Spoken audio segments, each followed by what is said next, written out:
wọ́n ṣẹ̀rù bà wọ́n ọjà wọn láyà wọn ò lè fi fún yín mọ́ o ti fi òkúdú lọ́pọ̀ ìgbà ooru ní èyẹ dànù.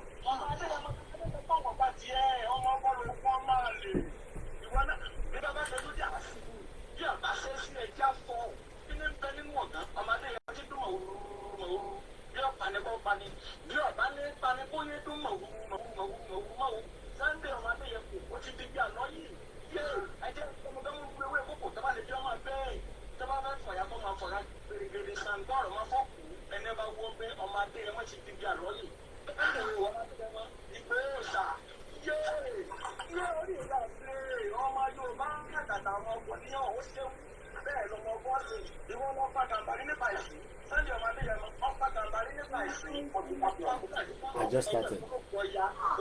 Yes, I just started. Sunday ìgbóòsà yé ọjà bàbá rẹ lọ ọmọ àgbẹ̀láwò ọlẹ́nulẹ̀ oṣù lẹ́ẹ̀kan ọmọ adéyẹmọ bí àwọn bàbá rẹ ó dẹ̀lú kódà ní òde wọ́n di méjì bá rẹ̀ ta àlọ́ méjì bá rẹ̀ àgbẹ̀dá yìí ó di méjì bá rẹ̀ gbẹ̀dínlógún wọ́n kan ní làárọ̀ bẹ́ẹ̀ ní kókó ilé wọn kàkàdà ló bí àwọn rẹ̀ ọmọ tó lọ́kọ̀ ilé tó lọ́kọ̀ àkọ́yíṣẹ́ ọlọ́kọ̀ ilé tó ti gbalẹ̀ ọmọ adéyẹmọ ò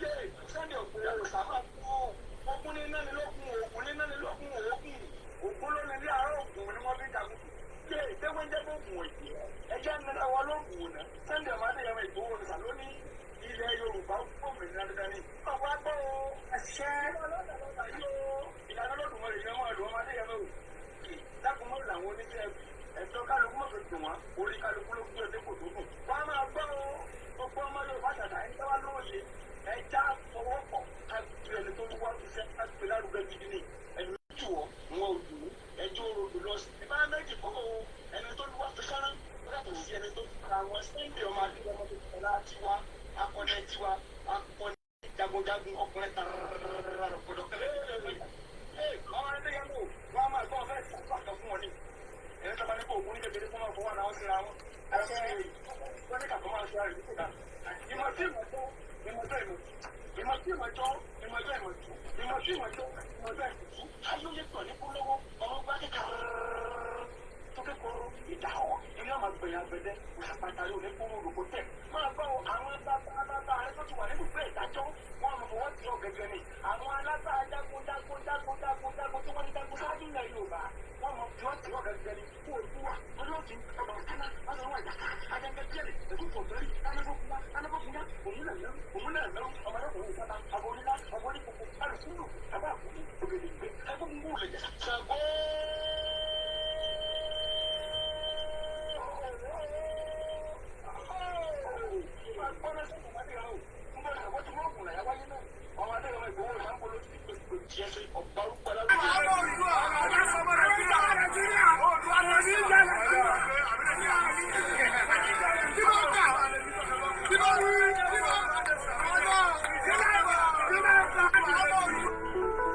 Ọmọ Ìbàràpá lápapọ̀ ẹ̀jẹ̀ àdúpẹ́ lọ́wọ́ àti ọmọ Yorùbá lápapọ̀ kílẹ̀ tó kó ẹ̀mí àbọ̀ ẹ̀bá nǹkan mọ́ Adéyẹmọ. Ṣí Sunday Adéyẹmọ Ìgbòho orúkọ ńlá tí ń jàmọ̀ láyà bí ara orúkọ tó ń dẹrù bó lórúkọ gan-an. Ọmọ Yorùbá ẹ má sùn o torí pé bùrà a kò lè fojú kégbodò láyé. Títa ríro lẹ̀dá ń kọlà wúrà tó máa dán àlànà kọjá dandan o. Ọ̀gbọ́n ìrìn ní má bẹ̀rẹ̀ wọ̀nà ẹ̀dá kan lè ṣí bá lọ́nà mọ́ ẹjẹ́ àfìmọ̀ṣọ kan ká lè dire. Ẹ̀jẹ̀ àjọ gbárùkù ti Sunday Ìgbòho ṣá ọmọ Ìgbòho mọ̀rẹ́ nílùú Alágbàdo Òde ọmọ atagbẹ̀tẹ̀ wọnú omi ọmọ gègèrè wodò sọ̀yà ìsọ̀yà ò rẹ́ràn bàbá yín láàrin ìdí omi kò sì náà ń kán sí yín lẹ́nu.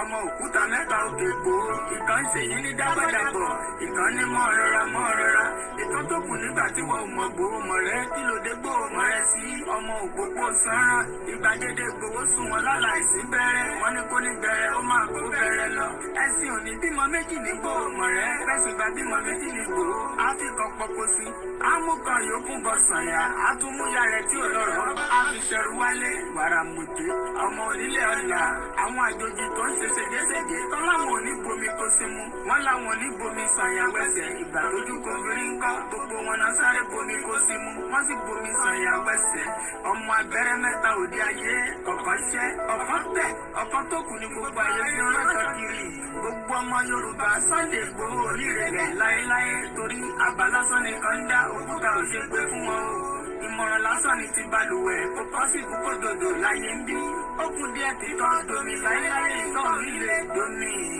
Sunday Igboho arógun má ti bí tó ń jà fẹ́tọ̀ Yorùbá ní tilẹ̀ tó kó.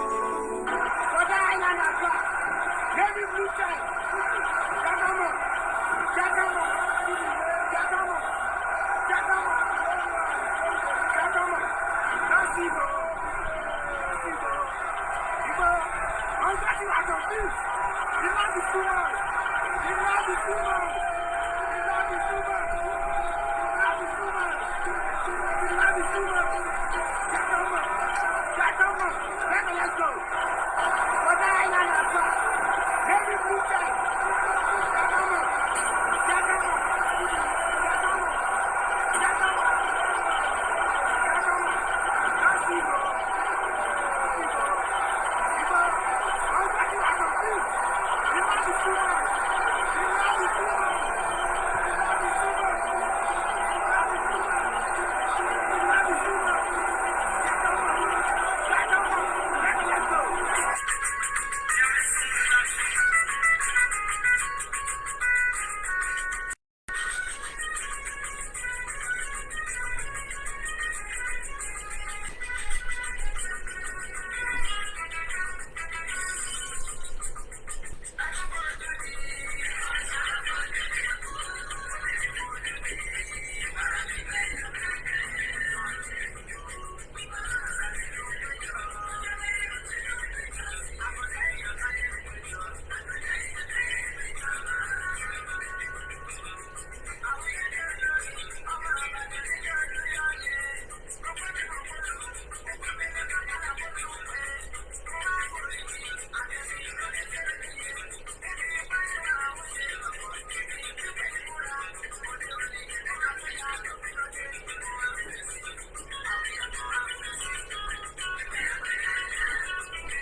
Bẹ́ẹ̀ni friends, a máa overcome ẹ̀. Mo kí gbogbo alẹ́ nǹkan ṣe káàbọ̀ sórí ìkànnì wa. Ẹ ká kí olóyè dáadáa. Ẹ ká kí olóyè dáadáa.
mo kí gbogbo alẹ́ nǹkan sábà pín program wa help us to share ẹ ká kí olóyè dáadáa ká tó wọnú program.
Mungkin bàbá Sulaiman Kakasan a máa wọnú ètò láìpẹ́ lẹ́yìn eléyìí.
OLAKUNLE wa, Orileede wa, Kagbega, Kagbega, Kagbega fáyé. Ìgbàgbọ́ wa ni pé láti bẹ̀rù làbọ̀ mọ́. Ká ṣiṣẹ́, ká ṣiṣẹ́, ká ṣiṣẹ́, ká jọlá. Ìṣọ̀kan tó mìíràn ní kẹ̀kẹ́ ká máa lè gbà. Tẹ̀síwájú ọ̀pọ̀ ire àtòhun tó dára. Ọmọ Oòduà dìde, bọ́ sí ipò ẹ̀tọ́ rẹ. Ìwọ ni ìmọ́lẹ̀ ògo adúláwọ̀. Àwa ni ìmọ́lẹ̀ ògo adúláwọ̀.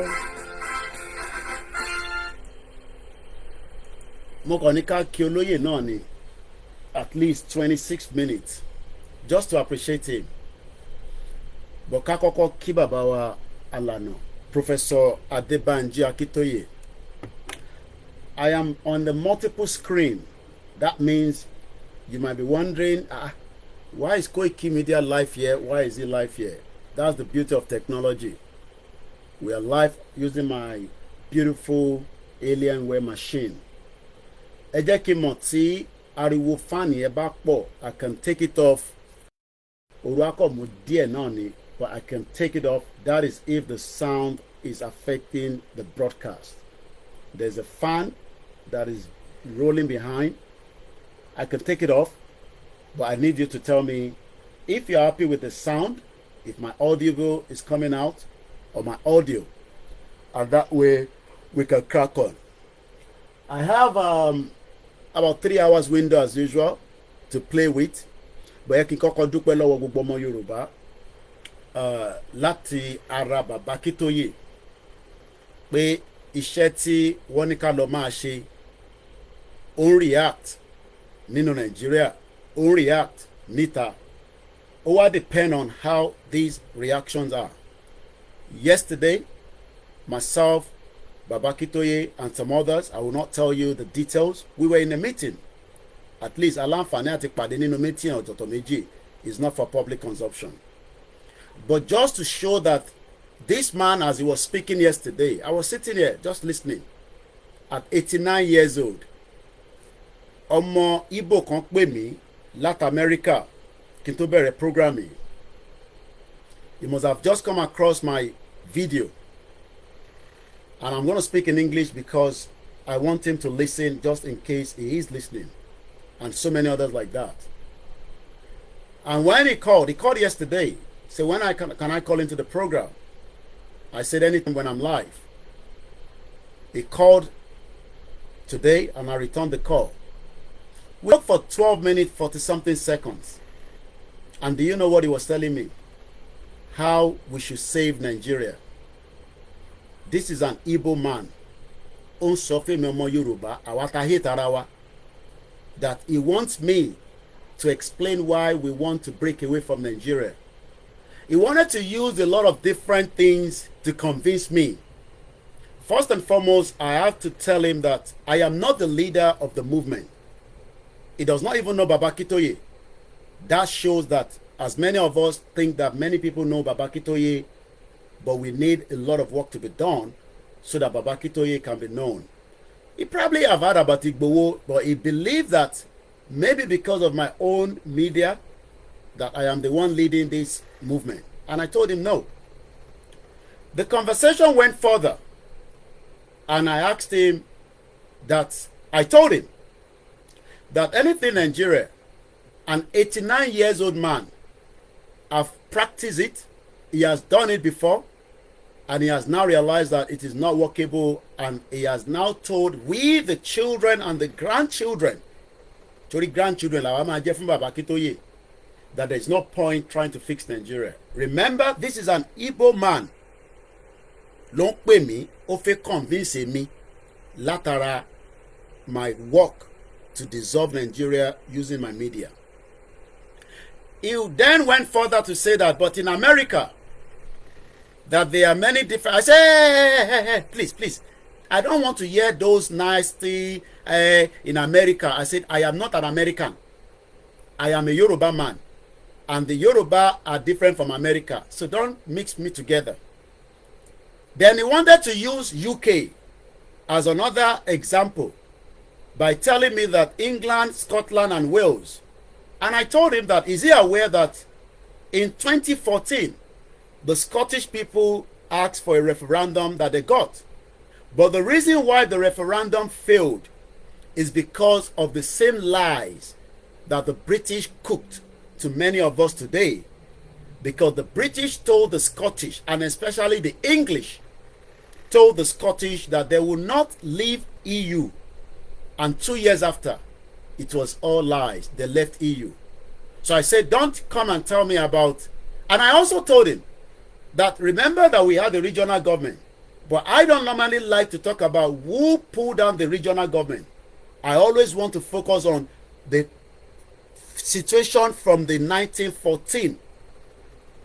After 12 minutes, I realized that he was not going to listen. And I said, why not go and support Biafra? Instead of trying to convince a Yoruba man to believe in Nigeria.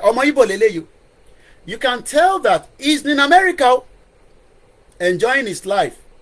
But at the end of the day, I'm sure we have many of them like that. Thinking that they know the problem to Nigeria. That they will resolve the problem and we will all be one united Nigeria. So if you are still one of those as well, so Moki Babawa Professor Adebanji Emeritus Akintoye, the Grand Commander of the Order of Yoruba, Mokila Dababa, like I said, we dragged them into 2 meetings yesterday that were very, very important. And we cannot stop loving you. Àwọn èèyàn lè sọ pé ẹ ṣiṣẹ́ bàbá, kódà àwọn kan kánjú pé Koiki ẹ sọ fún bàbá Akintoye pé ká jáde lásìkò yìí fún protest, ká jáde lásìkò yìí fún this and that. Like I always say, when the country around the world are making their decision, the leader of those countries or the prime minister, the president, they make the decision at the appropriate time.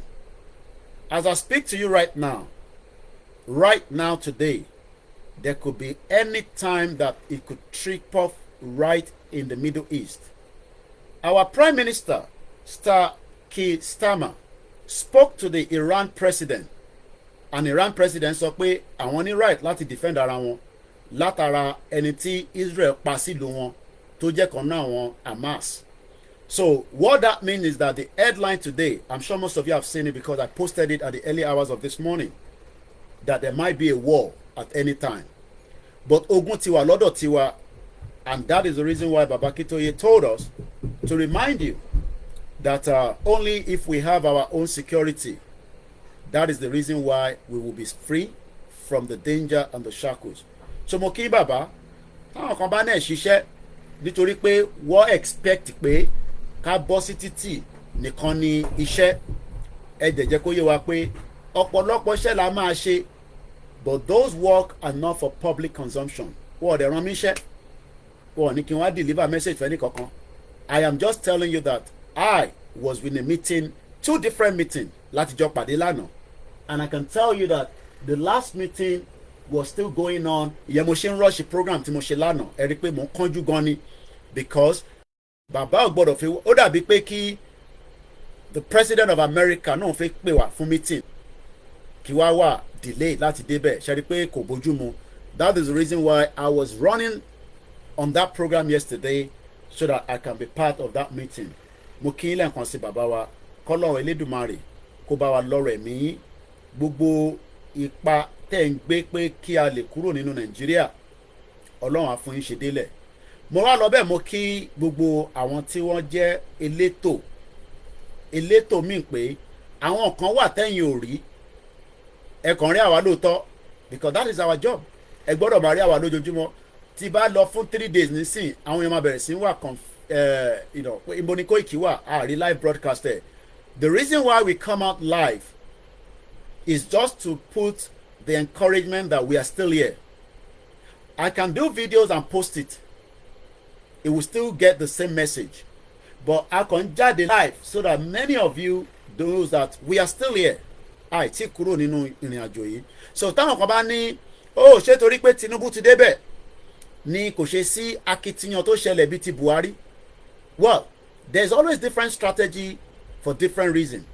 Àwọn èèyàn náà lọ ní you cannot do the same thing and expect the same result. Bá ṣe gbé nígbà Buhari always slightly different from bá ṣe gbé nígbà Tinubu nísìn. But that does not mean that ẹ̀yin ò tí mọ̀ tó ń kúkú lọ́wọ́. But nítorí pé ojú ń kán ìbòjì yín tí òòrùn dẹ̀ máa sì débẹ̀ bí àṣà bá mi olóyè Ìgbòho ọmọ Adéyẹmọ. Because ojú ń kán wa la ṣe fẹ́ mọ̀ níbo ni ìrìn àjò yẹn dé. Rather than us continue to share the message of hope fáwọn èèyàn wa nílé àtàwọn tí wọ́n wà ní diaspora tó ṣì wà a little bit unstable pé Yorùbá gbọ́dọ̀ kúrò nínú Nàìjíríà. So gbogbo pé àní délẹ̀ lérí yẹn a máa débẹ̀ o. Ojú ló ń kán ìbòjì òòrùn tó wà yìí ó máa gbé aṣọ òòrùn yọ níta báyìí tó bá yá o gbogbo ibi tí bòjì wà nísìn òòrùn ti gba síbẹ̀. Òòrùn jẹ́ nǹkan tó ní ẹ̀mí nínú. Ẹni bá mọ òòrùn agbára tí Elédùmarè Ọlọ́run ọba tó dálé ayé tó gbé sí òòrùn lára kò sí nǹkan tí kò lè affect. And that is the reason why àwa tá à ń sọ pé a fẹ́ Yorùbá nation àtàwọn tí wọ́n ń fẹ́ máa fi threat wọ́n máa ń ṣòfin kan ìlú tó stable wọ́n náà fẹ́ ṣòfin àìbẹ̀kọ́lá ṣe lọ for now. Ẹ má jẹ́ kí ẹnìkankan kó fún wa ní any doubt pé ọ̀rọ̀ Nàìjíríà níbi tó dé yìí in tó fẹ́ explode ni. And I think I should start from somewhere. But mo kí ẹ olóyè Ìgbòho mo ti fi 26 minutes of this broadcast mo fi kí yín a kí yín ní kíkí ọlá kíkí àlàáfíà títí mùsùlùmí tá ní assalamu alaikum wa rahmatulahi ta'ala wa barakatu. Mo kí ní ti kíkí tàwọn èèyàn Ọlọ́run ńláńlá tó ní Ìgbòho máa báṣẹ́ lọ àmọ́ ìwọ náà máa ṣàkíyèsí lẹ́ǹkọ̀ọ̀kan torí pé àkíyèsí tó ti ń ṣe bọ̀ òun ló gbé ẹ débi tó dé yìí.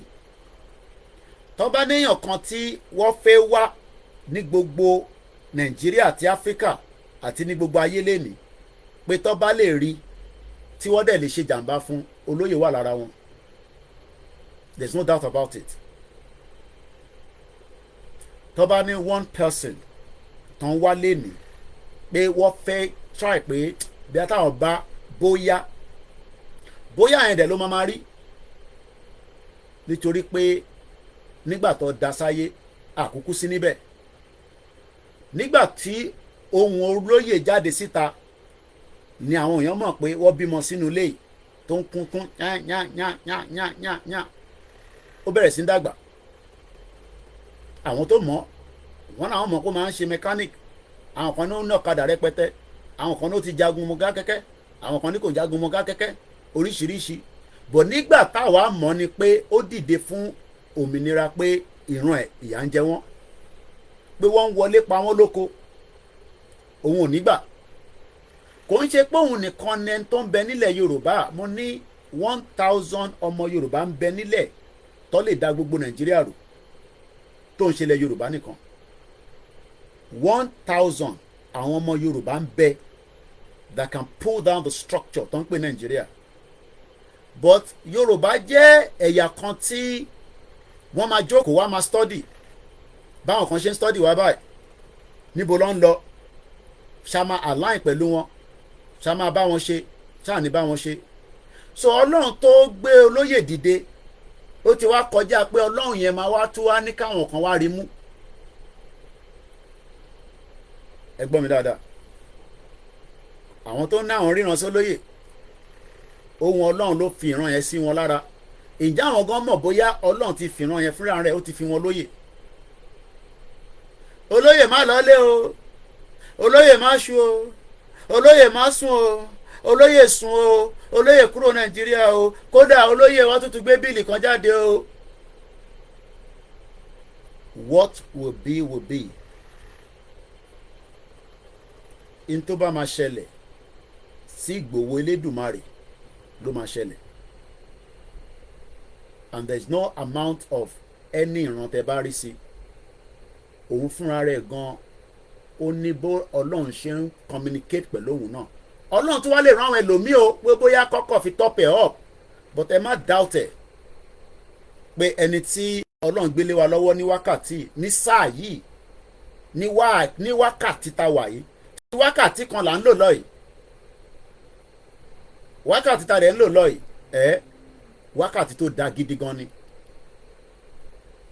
It's a good one because it is already proving exactly what we want.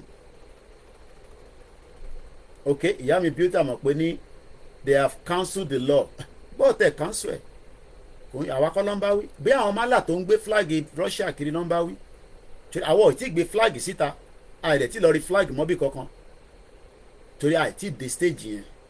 Stage tá a ṣe wà ní pé ká sọ fẹ́yàn ṣó ti gbọ́ nípa Yorùbá nation ó ti gbọ́ kí ló dé Nàìjíríà máa ṣiṣẹ́ nígbà wo lọ́dún wo ṣọ́lọ́n ló create Nàìjíríà ṣé dọ́là ti di 1-to-1 ṣá ní security ìyẹn ni ká ṣe máa kọ́kọ́ fi ṣàlàyé fáwọn èèyàn wa.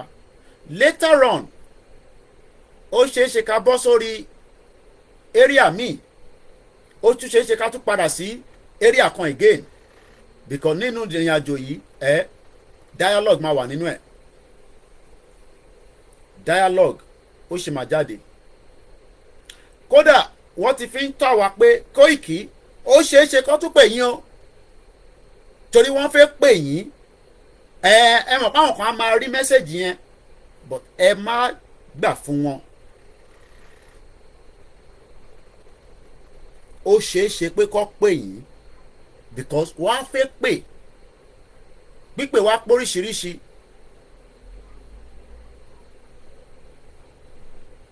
Let me say this again. Kò sẹ́ni kankan níbi tí ọ̀rọ̀ ilẹ̀ ṣúdé lálẹ́ tó lè dẹ́rù ba Yorùbá. Ṣé má jẹ́ kẹ́ni kankan fi ìbẹ̀rù sí wa lọ́kàn. A ti kọjá stage yẹn ní 4 years ago nínú ìrìn àjò yìí. Bọ́mọ Yorùbá kan bá ní ìtorí pé ikú tó fi pa wá la ṣe máa bẹ̀rù ó bẹ́tà kíkú yẹn dé torí n tá à ń fà lọ yìí bó bá máa mú kú dé kó máa bọ̀. But one thing tí mo mọ̀ ni pé àwọn tí wọ́n náà wọ́n rò pé àwọn ń bá wa di Nàìjíríà mú àwọn náà ní gbádùn ẹ̀. Ṣé rí dialogue ní tí dialogue máa fi ń dání pé ó máa ń prepare ogun sílẹ̀ because what we are doing right now we are creating a room for negotiation. Tinubu bá wa sọ̀rọ̀ kí ló ń ṣe ẹ̀ta bá bú ẹ̀wọ́ la máa kọ́kọ́ bú ni wọ́n bú Trump wọ́n bú Joe Biden ṣubú dànù lẹ́ẹ̀mẹ́wàá àwọn kan fẹ́ vote fún àwọn kan máa vote fún wọ́n bú Kistama táwa ní ìwọ̀n tá a lè bù ọmọ gbórí ẹ̀sẹ̀ gbẹ́jà já sọ̀rọ̀ in tó wà nílẹ̀ ọ̀rọ̀ ilé Yorùbá máa lọ kò ní lọ. So gbogbo ẹni tó ń rò lọ́kàn pé ó ń yín mú sí wa àwa kọ́ lẹ̀ ń yín mú sí. There is no amount of plead that can stop what has started. Kò sí ẹ̀bẹ̀ kan tẹ́ lè bẹ̀ wá mọ́ ta lè gbọ́. Ẹ gbọ́ mi dáadáa. Kò sí ẹ̀bẹ̀ kan tẹ́nibọ́dì lè bẹ̀ wá ta lè gbọ́jú pé a fẹ́ kúrò ní Nàìjíríà. That's all. Bá anybody jà bínú sí anybody lọ bá anybody kàn sọ pé ní gba ẹ̀bẹ̀ kankan ju pé kólúkálukú máa lọ. Ẹ mọ reason mo sọ bẹ́ẹ̀. Wọ́n ti lo so many tricks in the past. Wọ́n ti lo ọgbọ́n oríṣiríṣi ọgbọ́n wàyó. Ẹ calm down ẹ ṣe sùúrù kódà a máa gbófin kan jáde o tó lè tì í mọ́lé o fún 20 years àṣà wà ní kọ́kọ́ tẹ̀ la fẹ́ lọ sí prison. Aisha Yusuf, that bring back our girls, ó ní òun ò ní kọ new national anthem yẹn, ó náà fẹ́ lo ẹ̀wọ̀n. Àwọn èèyàn tí mo tó ń bọ̀ ẹ rò pé Yorùbá nìkan lè fẹ́ bá jà. Many people want to die. Ẹ gbọ́ mi dáadáa. Many people want to die. A fẹ́ die fún kọ́tà gbé dání tó bá jẹ́ pé bẹ́ẹ̀ lè fẹ́ rò. But ẹ̀yin gan ní rí Nàìjíríà yẹn ṣe mọ́. Tẹ́ bá rò pé àwọn sẹ́ẹ̀tì generation kan tó wá tẹ́ ń gbé SUV fún, tẹ́ ń gbé mọ́wọ́ fún, tẹ́ ń gbélé fún, òun là wá. Ó ti kọjá stage yẹn. Onídàá fún yín kí la fẹ́ fi gbọ̀n yẹn ṣe. Mo ní many people ready to die fún kọ́tà gbé dání, including myself. But ikú tó bá máa pa wá, ó gbọ́dọ̀ pa wá sórí òdodo níta gbé dání.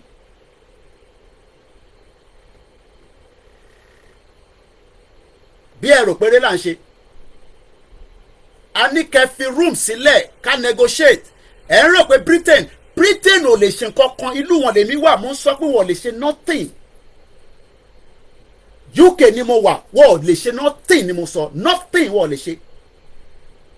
Kẹ́ lè mọ how determined some of us are. Tẹ́ bá rò pé UK tí mo wà pé mo lè sọ̀rọ̀, wọ́n bí wọ́n dá ni mo sọ. Torí èmi nìkan kọ́ ni wọ́n fẹ́ bá jà. Tọ́ bá rò pé mi wà ní bíbà, àwọn mẹ́mi mọ́lẹ̀, àwọn sọ mí mọ́lẹ̀, àwọn ṣe jàǹbá fáwa. Ǹjẹ́ wọ́n lè ṣe jàǹbá fún the remaining 999 tó ń bẹ nílẹ̀ Yorùbá tó fẹ́ kú sínú movement yìí pé ẹ ní kú ẹ nígbà?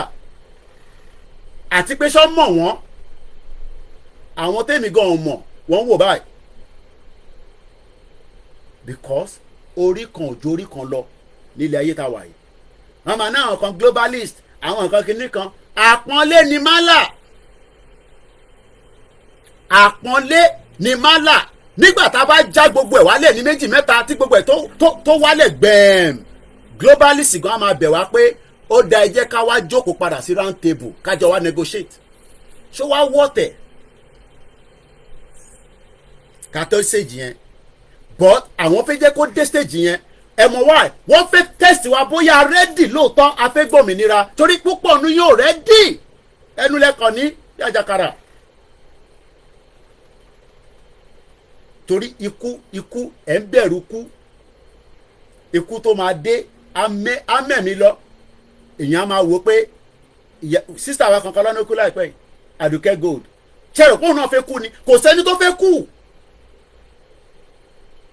Kò sẹ́ni tó fẹ́ kú, but ikú ní tóun bá dé, àsìkò tóun bá dé, kò sẹ́ni tó máa stop ẹ̀. Kò sí àdúrà tó fẹ́ gbà, but ẹni tí kú ò bá pa òun lọ̀rọ̀ gbowó. Ẹ kàn máa rán ikú sí ni kó lè pa. How many people want to die? Pé ìtagbédání a fẹ́ kú lórí ẹ̀. Whatever tó bá fẹ́ ṣẹlẹ̀ a fẹ́ kú lé lórí. Not many people. Ẹnu lẹ́ni.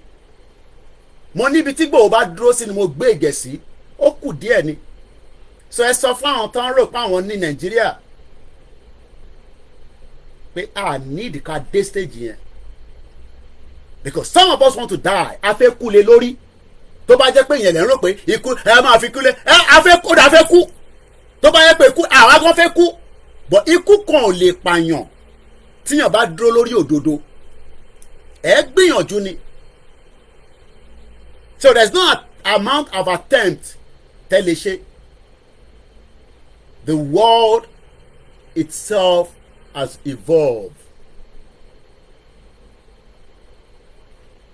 So thinking that ẹ máa threaten, àwọn máa ṣòfin, àwọn máa ṣe kíní kan, mo kàn máa wá àwọn buffoons, àwọn tó mọ̀ pé ikú máa pa wọ́n, Ajímọ̀bí dàlẹ́ni, ikú pádànù. Ó ṣe governor, ó ní òun ní constitutional authority, ikú dẹ̀ mo pádànù. Akérédolú dàlẹ́ni, Bùrújì Kàṣámùdà, bẹ́ẹ̀ lọ. Ikú àwọlé payín náà nígbẹ̀yìn. Ẹ̀yin ṣèkà fún ìran wa. Ẹ̀yin dẹ̀ sọ pé ara ìran wa lẹ̀yin jẹ́. A dẹ̀ ń sọ̀rọ̀ pé ọ̀rọ̀ tó wà ńlẹ̀ yìí ọ̀rọ̀ tó ṣe é yanjú ni. Ẹ wá ní kí la máa ṣe? Ṣèbí èmi ni gómìnà, kí lẹ fẹ́ ṣe sí interface yẹn lẹ fẹ́ ká sọ síta kò ń ṣe tá a máa sọ síta ẹ kó jágbàjàgbà lọ a ṣe máa sọ tá a máa ṣe síta mo ṣe ṣé mi jẹ́gẹ́ bí Kúnlé Afọláyan ni ṣé film producer ni mí ni àbí kánà àyọ́ ṣé kánà àyọ́ ni mí but intẹ́tì gbàgbé ni pé àwa ti gbé fíà kúrò lára mo ní UK ò lè ṣe nonsense kò lè ṣe jack shit wọ́n gbọ́dọ̀ dá sí ní dialogue ni àbí ó máa dé orí M1 tí gbogbo ẹ̀ máa wálẹ̀ gbàkà gbàsà gbòsò gbàgbàgbà téèyàn kankan ní gbádùn ẹ̀ mọ́ ṣèbí ìlú sì ń operate lẹ́ṣẹ̀ ń ráyè ṣe ń tẹ̀ ń ṣe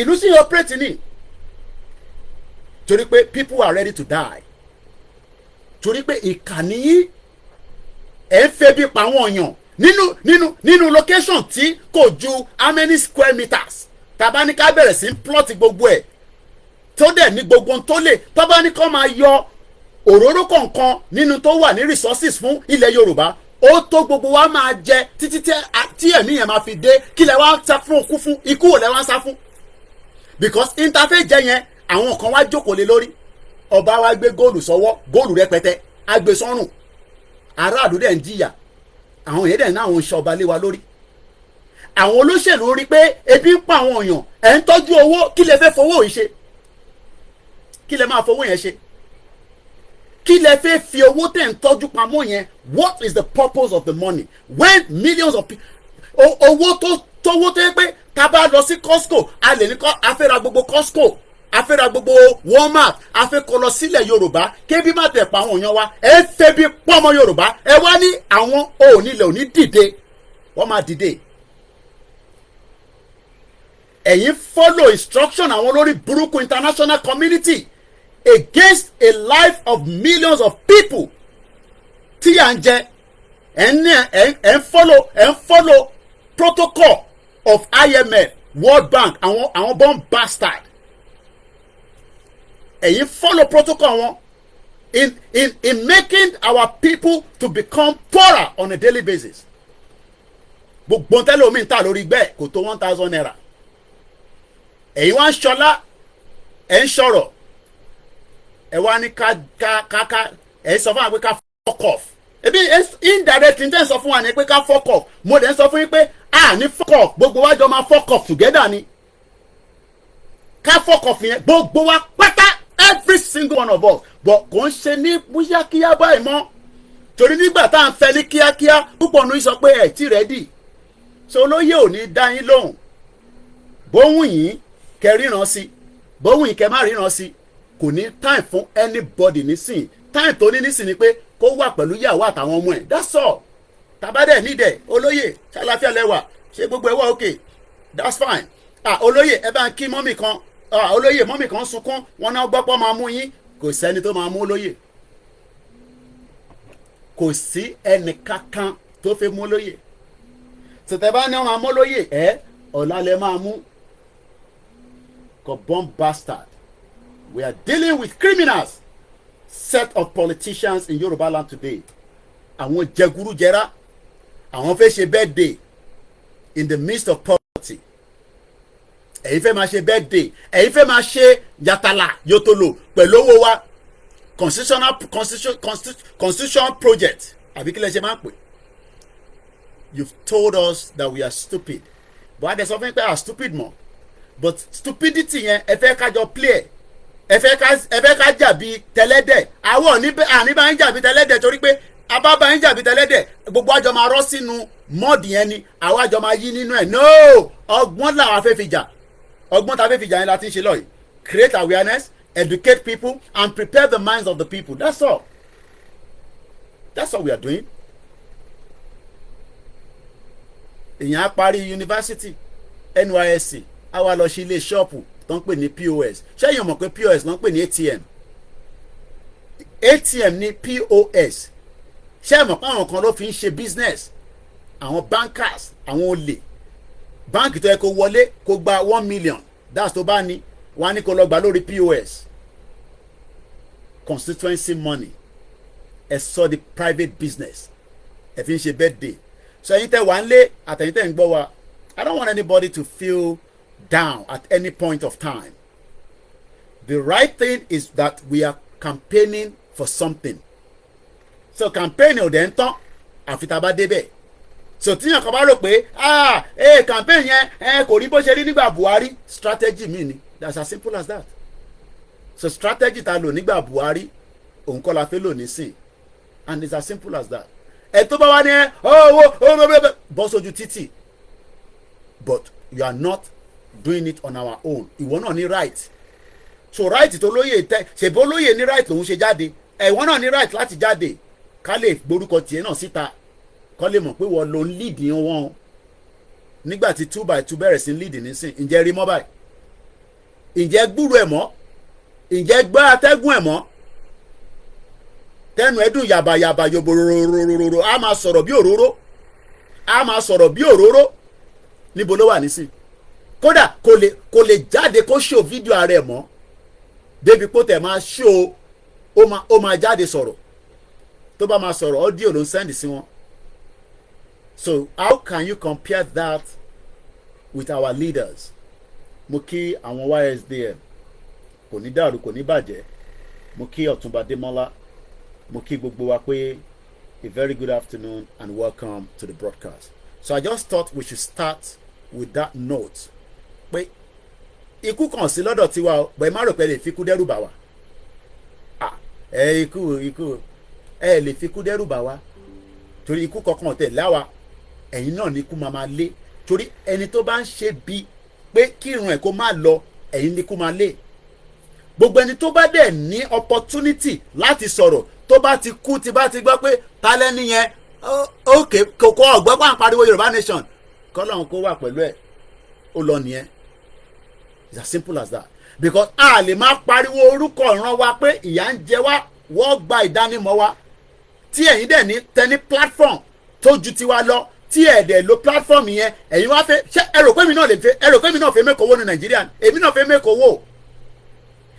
mẹ́kọ̀ọ́ ní UK. A fi time lẹ̀ ni, a fi gbà sílẹ̀ ni, a fi ọ̀rọ̀ owó fẹ́ mẹ́kì sílẹ̀ ká kọ́kọ́ jà fúnra wa náà.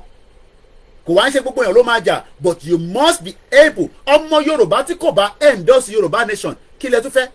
Ẹ sì fẹ́ Nàìjíríà. Ẹ̀yin sọ pé Nàìjíríà ó sì ní oxygen. Ṣé yóò mọ̀ pé wọ́n ti yọ gbogbo oxygen tó wà lára Nàìjíríà? So for every diaspora, àtẹni tó jẹ́ Africa tó wà ní diaspora, àtẹni tó jẹ́ ọmọ Yorùbá, oxygen inú ilẹ̀ Nàìjíríà yẹn wọ́n ti yọ. That means that anything can happen. Mo kí ẹ̀yin ìyá dáadáa tẹ́tí wọlé. Ẹ jẹ́ ká kí yín since tí mo wà in a rush. Ká dẹ̀ máa mú ètò yẹn lọ. Ibi tá a bá lè gbà sí kí àwọn kan máa pè. Tá a bá ní kẹ́ pè wá. Àwọn program kan wà tán máa ń pẹ́ máa pè. Ibi báyìí lecture room ni. Èmi ni mo wà in charge. Tó bá dẹ̀ wá fẹ́ ìtàn sọ níbí báyìí, kódà o ní right láti walk away. Má bú àwọn tajọ jókòó síbí. A fẹ́ràn Nàìjíríà débi pé ti bá rí comment máa bú ẹ, máa bú bàbá ẹ, máa bú yẹ ẹ mú lẹ́kọ̀ọ́ bẹ́ẹ̀ ni. Torí ìjàngbara lèmi ń jà, èmi ò no mercy ni ẹ̀yin lẹ́ ń fi sympathy sí, èmi ò fi sympathy sí. Mo ní tó bá fi dídá èmi nìkan tó sólóyè gan níbẹ̀, tó bá fi dídá èmi àti èmi nìkan mo mọ tí máa ti ṣe. Gbogbo eléyìí tá ti ń fà látijọ́ àti fàdébì kan ẹni máa kú ẹni máa yé inú gbogbo wa ni, gbogbo ọ̀ níjọ gbádùn ẹ̀. But àwọn tó wá ní ọgbọ́n tán ní ìmọ̀ bíi bàbá Akíntóyè àti Ìgbòho wá ní wọ́n má jẹ́ ká ṣe yẹn o. Mídíà ni ìwọ kì í ṣe warrior. Mo ní bẹ́ẹ̀ ni, mo ní bọ́ mo lè lọ train bọ́ ṣe ń yìnbọn. Àfẹ́wò má mọ̀ bọ́ ṣe ń yìnbọn. Ìbọn kan tó ní náà ni máa gbẹ́nu sí mic pé ẹ̀yin olóṣèlú a máa lẹ́yìn mú. Ẹ ní jẹ́ tán. Mic tèmi nìyẹn, ìbọn tèmi lélẹ̀. Tó bẹ́ẹ̀ ni mo sọ. When the time comes, you will know. Àìtí the time yẹn gbogbo tá a ṣe ní sí preambles ni. Ìyẹn lè ṣe preambles for the next couple of more years. But nígbà tásìkò bá tó ní mú pátá kúrò nílé bíi Bangladesh Prime Minister Brai lọ fi ń ṣe show lórí Twitter àti Instagram. Pátá yín a máa nà síta báyìí pé pátá gọ́vnà Dàpọ̀ Abíọ́dún lélẹ́yìí o, pátá Ṣèyí Mákindé lélẹ́yìí o, bra ìyàwó Ṣèyí Mákindé gbogbo ẹ̀ la máa kọ́ sí títì tá máa nà síta. when the time comes security yóò ní lè save yín, àwọn onílẹ̀ òní wá save yín, gbogbo ètùtù tó bá ṣe fún yín pátá torí pé ẹ ti dalẹ̀ àwọn ọmọ Yorùbá lílé àti láyé àti lọ́run tó bá jẹ́ pọ̀run bá wà, torí èmi ò débẹ̀ rí, àwọn tó débẹ̀ gan mo mọ̀ bí wọ́n padà. So èmi ò mọ bó ṣe ń yìnbọn so wọ́n ní ìwọ ní láti ìwọ máa lọ gbẹ́nu sí mic kó máa sọ fún wọn pé ìran Yorùbá fẹ́ kúrò nínú Nàìjíríà bọ̀ a fẹ́ jà, torí ẹ̀yin lẹ fẹ́ ká jà, àwọn ọ̀dẹ̀ fẹ́ jà, ẹ̀yin olóṣèlú lẹ fẹ́ gbé ìjà wá, ẹ ti sọ fún wa pé ọmọ àlè ni wá, kò sí nǹkan tá a máa ṣe sí, a ní bẹ́ẹ̀ ni ọmọ àlè ni wá bọ̀ tá a ní jà, but nígbà tíjà bá dé àtàwọn àtẹ̀yìn èèyàn kan máa kú ni o, ẹni tó bá máa kú yẹn láì tí mọ̀, but èmi mọ̀ pé tó bá jẹ́ pé lóòótọ́ ni ẹ fìyà jẹ wá ẹ máa bá lọ, àfi tó bá jẹ́ pé ìtẹ̀ ń ṣe nísìnyí tí ìyà òjọmọ Yorùbá àwa wá kàn jáde àwa ń sọ̀rọ̀ against yín, mo wá ń fà yín lẹ́pọ̀n lójoojúmọ́ pé o lè ní o wọ olórí burúkú ni o ajẹ́pọ̀ àwa la máa bá lọ. ọ̀rọ̀ tó wà ńlẹ̀ yìí gbogbo wa la máa jàró sọ tó bẹ́ẹ̀ bàbá 89 years ó ń sọ fẹ́yìn olórí burúkú yìí pé ọ̀rọ̀ Nàìjíríà kọ́ ló yẹ kó wà níwájú amọ́nísìn, ẹ̀ ń sọ pé Nàìjíríà tálẹ̀ ń ṣiṣẹ́ Nàìjíríà fún ẹ̀ ní kúure gbogbo ẹ̀yin governors yẹn bomb bastard. tó bá tún wá sọ pé governor wo ló ń bú, màá bú bàbá tiẹ̀ náà pẹ̀lú àwọn governors yẹn, ó jẹ́ ya fi àwọn governors sílẹ̀ kó máa forí gbẹ̀pẹ̀ torí pé kò sẹ́ni tó máa wọ èpè kúrò lórí wọn, olórí burúkú ayé àtọ̀run ni wọ́n. mo ò níbọn bọ̀ máìkì mi màá gbẹnu sí máìkì. mo kí gbogbo alẹ́ nǹkan sí ẹgbẹ́ orí share button share, tẹ bá ti lọ sí church service yín mo máa ń gbọ́ tó máa ń sọ pé share the link, ẹ bá wa pín ètò, ẹ love and like, orí different platform ni mo wà, YouTube méjì ló ń run tó jẹ́ ti Koikimedia, èyí tó bá comfortable sí.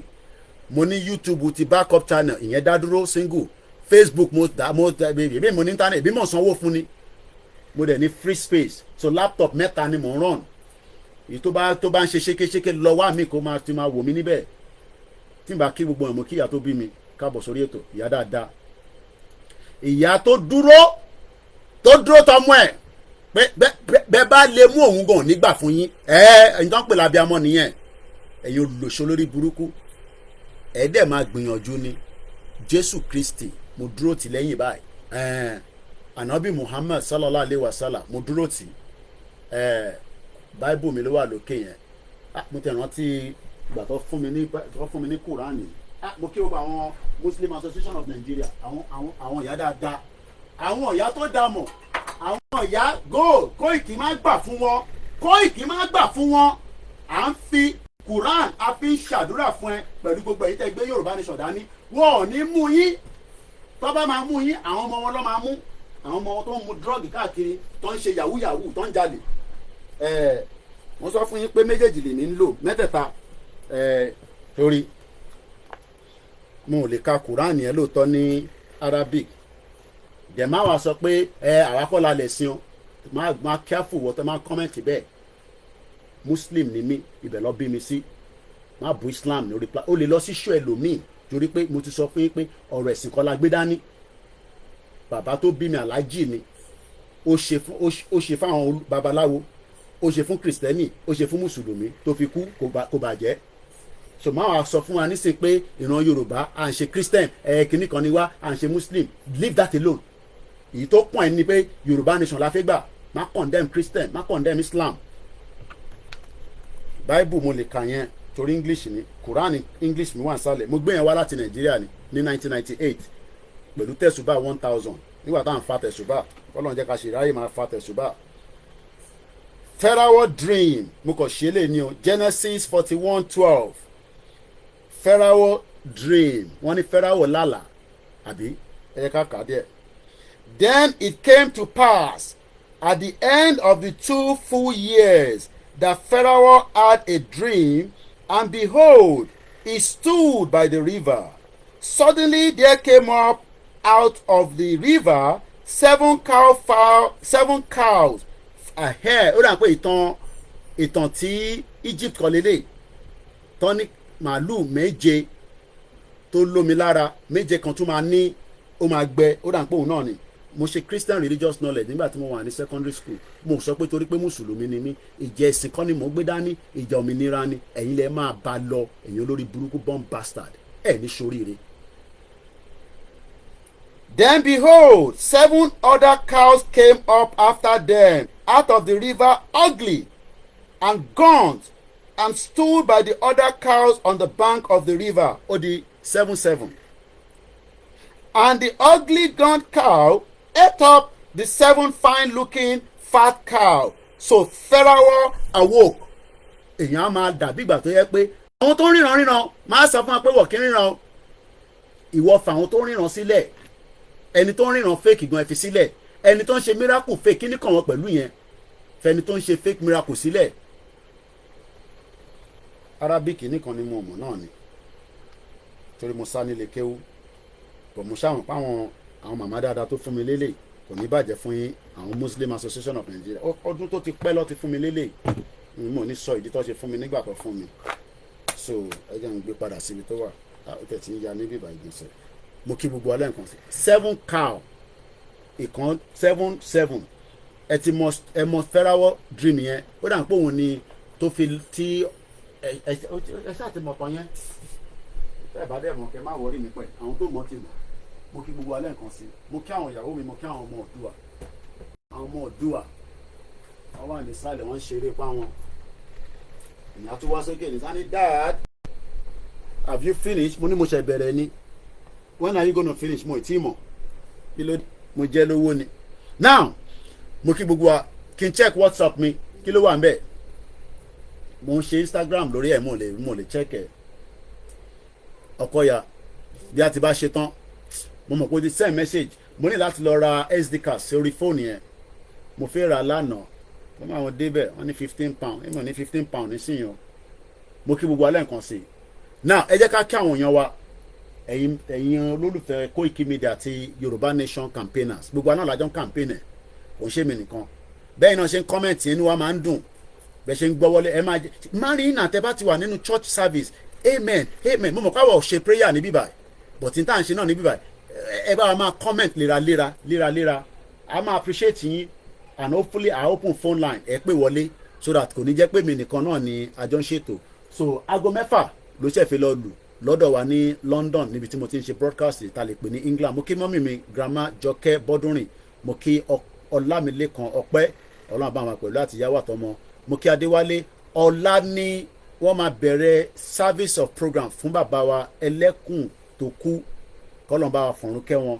kọ́lọ́n bá wa foríjì wọn gbogbo àṣìṣe wọn láyé kọ́lọ́n bá wa parẹ́ gbogbo ẹni tó bá lè support wọn àwọn family àwọn mọ̀lẹ́bí èmi ò mọ̀ wọn but ẹ jọ̀ọ́ ẹ support family yẹn kọ́lọ́n kó jọ nínú ọlẹ́ gbogbo iṣẹ́ tí bàbá yẹn ṣe pé kíran Yorùbá kó bọ́ kó bá wa deliver message yẹn ní kíákíá àwọn tí bá wa gbé message yẹn lọ nìyẹn kọ́lọ́ bá wa deliver lọ́hùn so mo kí bàbá wa Adéwálé Yusuf Adéníjì like I say we are streaming on multiple channels but it's still the same broadcast so in case tó bá look like ó double lọ́dọ̀ yín ẹ̀yin kẹ́sà jókòó síbi tẹ́ bá ti wà comfortable mo kí Pastor Mo Rahim Abbas mo kí grandma Adébímpé Awoni mo kí Triple GRS you are talking about Joseph dreams when he was sold to the Egyptian merchant bẹ́ẹ̀ni 7 cows ugly and the 7 fat cows èmi náà mo pass credit mo gbà ní Christian religious knowledge nígbà tí mo wà ní Abẹ́òkúta grammar school àwọn school dáadáa but wọ́n ti destroy gbogbo àwọn schools yẹn kò ní value system kankan mọ́ so as we go into the program mo kí brother mi Jẹ́gẹ́dẹ́ Sunday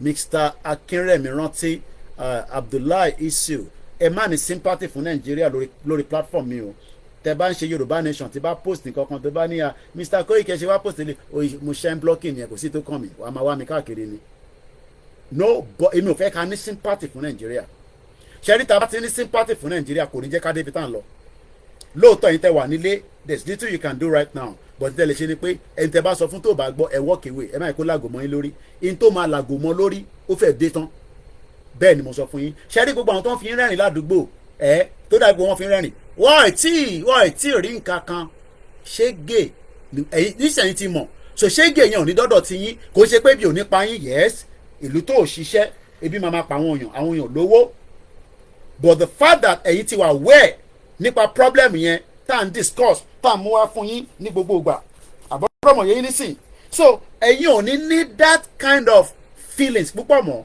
but it is hard for money today. Owó le láti rí ní Nàìjíríà. Kódà àwọn tó ń ṣègùn owó gan ọ̀rọ̀ owó le gan láti rí nínú Nàìjíríà nísìn. Ọpẹ́lọpẹ́ diaspora. Ọpẹ́lọpẹ́ ìyẹn mo wá wonder pé sáwọn olóṣèlú yìí ṣé wọ́n ní kú láìpẹ́ yìí torí pé most of them have bulk money. Owó tó ju owó lọ́wọ́ wọn. Ẹni tó lè gbé 1 billion lẹ̀ wà nínú Ogun State tó ń pè ní Yayi. Wọ́n ní gbówó yẹn sílẹ̀. The same thing Londo, the same thing ní Lagos State tó lè fi sọ pé ó da ètò ẹ̀rọ oúnjẹ làwọn èèyàn nídìí nísìn. Oúnjẹ káwọn èèyàn tẹ̀ lè ní okun díẹ̀. Torí ẹni tó bá jẹun, èmi náà ti jẹun, má bi mí pé kí ni mo jẹ. Mo ti jẹun kí tó bẹ̀rẹ̀ program. Omi ni kò máa fi step aside kó lè digest ẹ̀ wálẹ̀. So ẹni tó ò jẹun, ebi á máa pààyàn, àrùn náà á máa lọ. Our people, ẹni tó ń tajà gan kò róúnjẹ jẹ. Owó làwọn èèyàn need kọfí, ebi ń pa àwọn èèyàn. So mo fẹ́ kẹ́ fi sympathy sọ̀rọ̀ Nàìjíríà, especially when you are reading my post. Ìtò bá fi pé ó kù díẹ̀ ká ìwọ walk away, èmi lè mímọ mí ní nǹkan tí mo post. Tó bá yẹ o lè comment, bá fi pé máa reply yẹ. Mo kí bàbá mi Ọláwálé Rahman 1 hour into the program. Mo kí ìyàwó Ọlásùnkànmí or brother wa rather ó rà pọ̀ mọ́ ní picture tẹ̀lé yẹn. Mujib Alájà Olúṣọ̀gá Alájagun ẹ̀gbọ́n wa bàbá wa mo kí yín. Ìgbà míì mo lè máa kí yín kẹrò pé Koiki ọmọ kékeré ni ẹ̀yẹn máa wọrí Yorùbá ló ní kíkí. Just reasoning, many professionals even asking for helps now. I feel for them so much when they are not being given support. Mo kí bàbá Wálé Fádépẹ̀, mo kí gbogbo yín grandma tẹ̀tí wọlé lọ́tún lọ́sẹ̀. Keep the comment coming and I'll pick them as we go into the broadcast. Even though we are running multiple channels, I can tell you that I will pick your comment and I will appreciate you all. So Emma, Emma feel reluctant láti lè comment. Comment kẹ́yìn náà kí wa bàbá wa Fatai, bàbá wa Ṣẹ́gun mo kí yín, and Kabiru brother mi Mr. Sunday.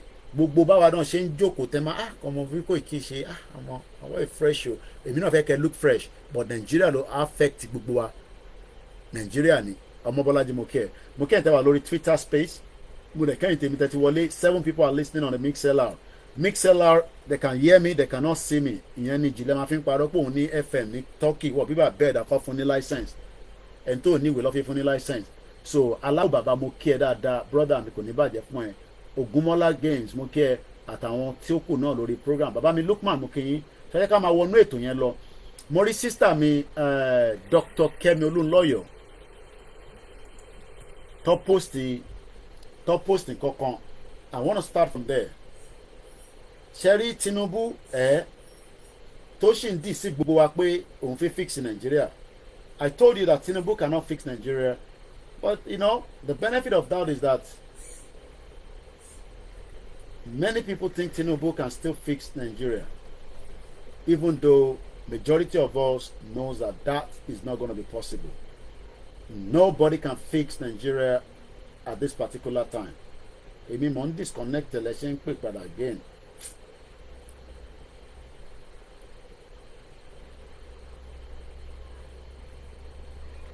Mo kí gbogbo alẹ́ nǹkan sí. Mo kí ọmọdé mo kí àgbàlagbà.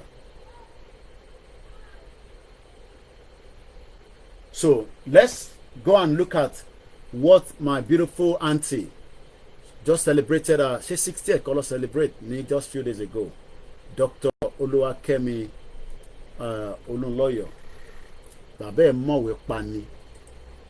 Bàbá wọn mọ ṣégèwé àwọn yẹn kódà Ọlọ́run fi kẹ́ wọn nídìílé wọn ni 3 ṣe masters kọ́ ló náà ní very very intelligent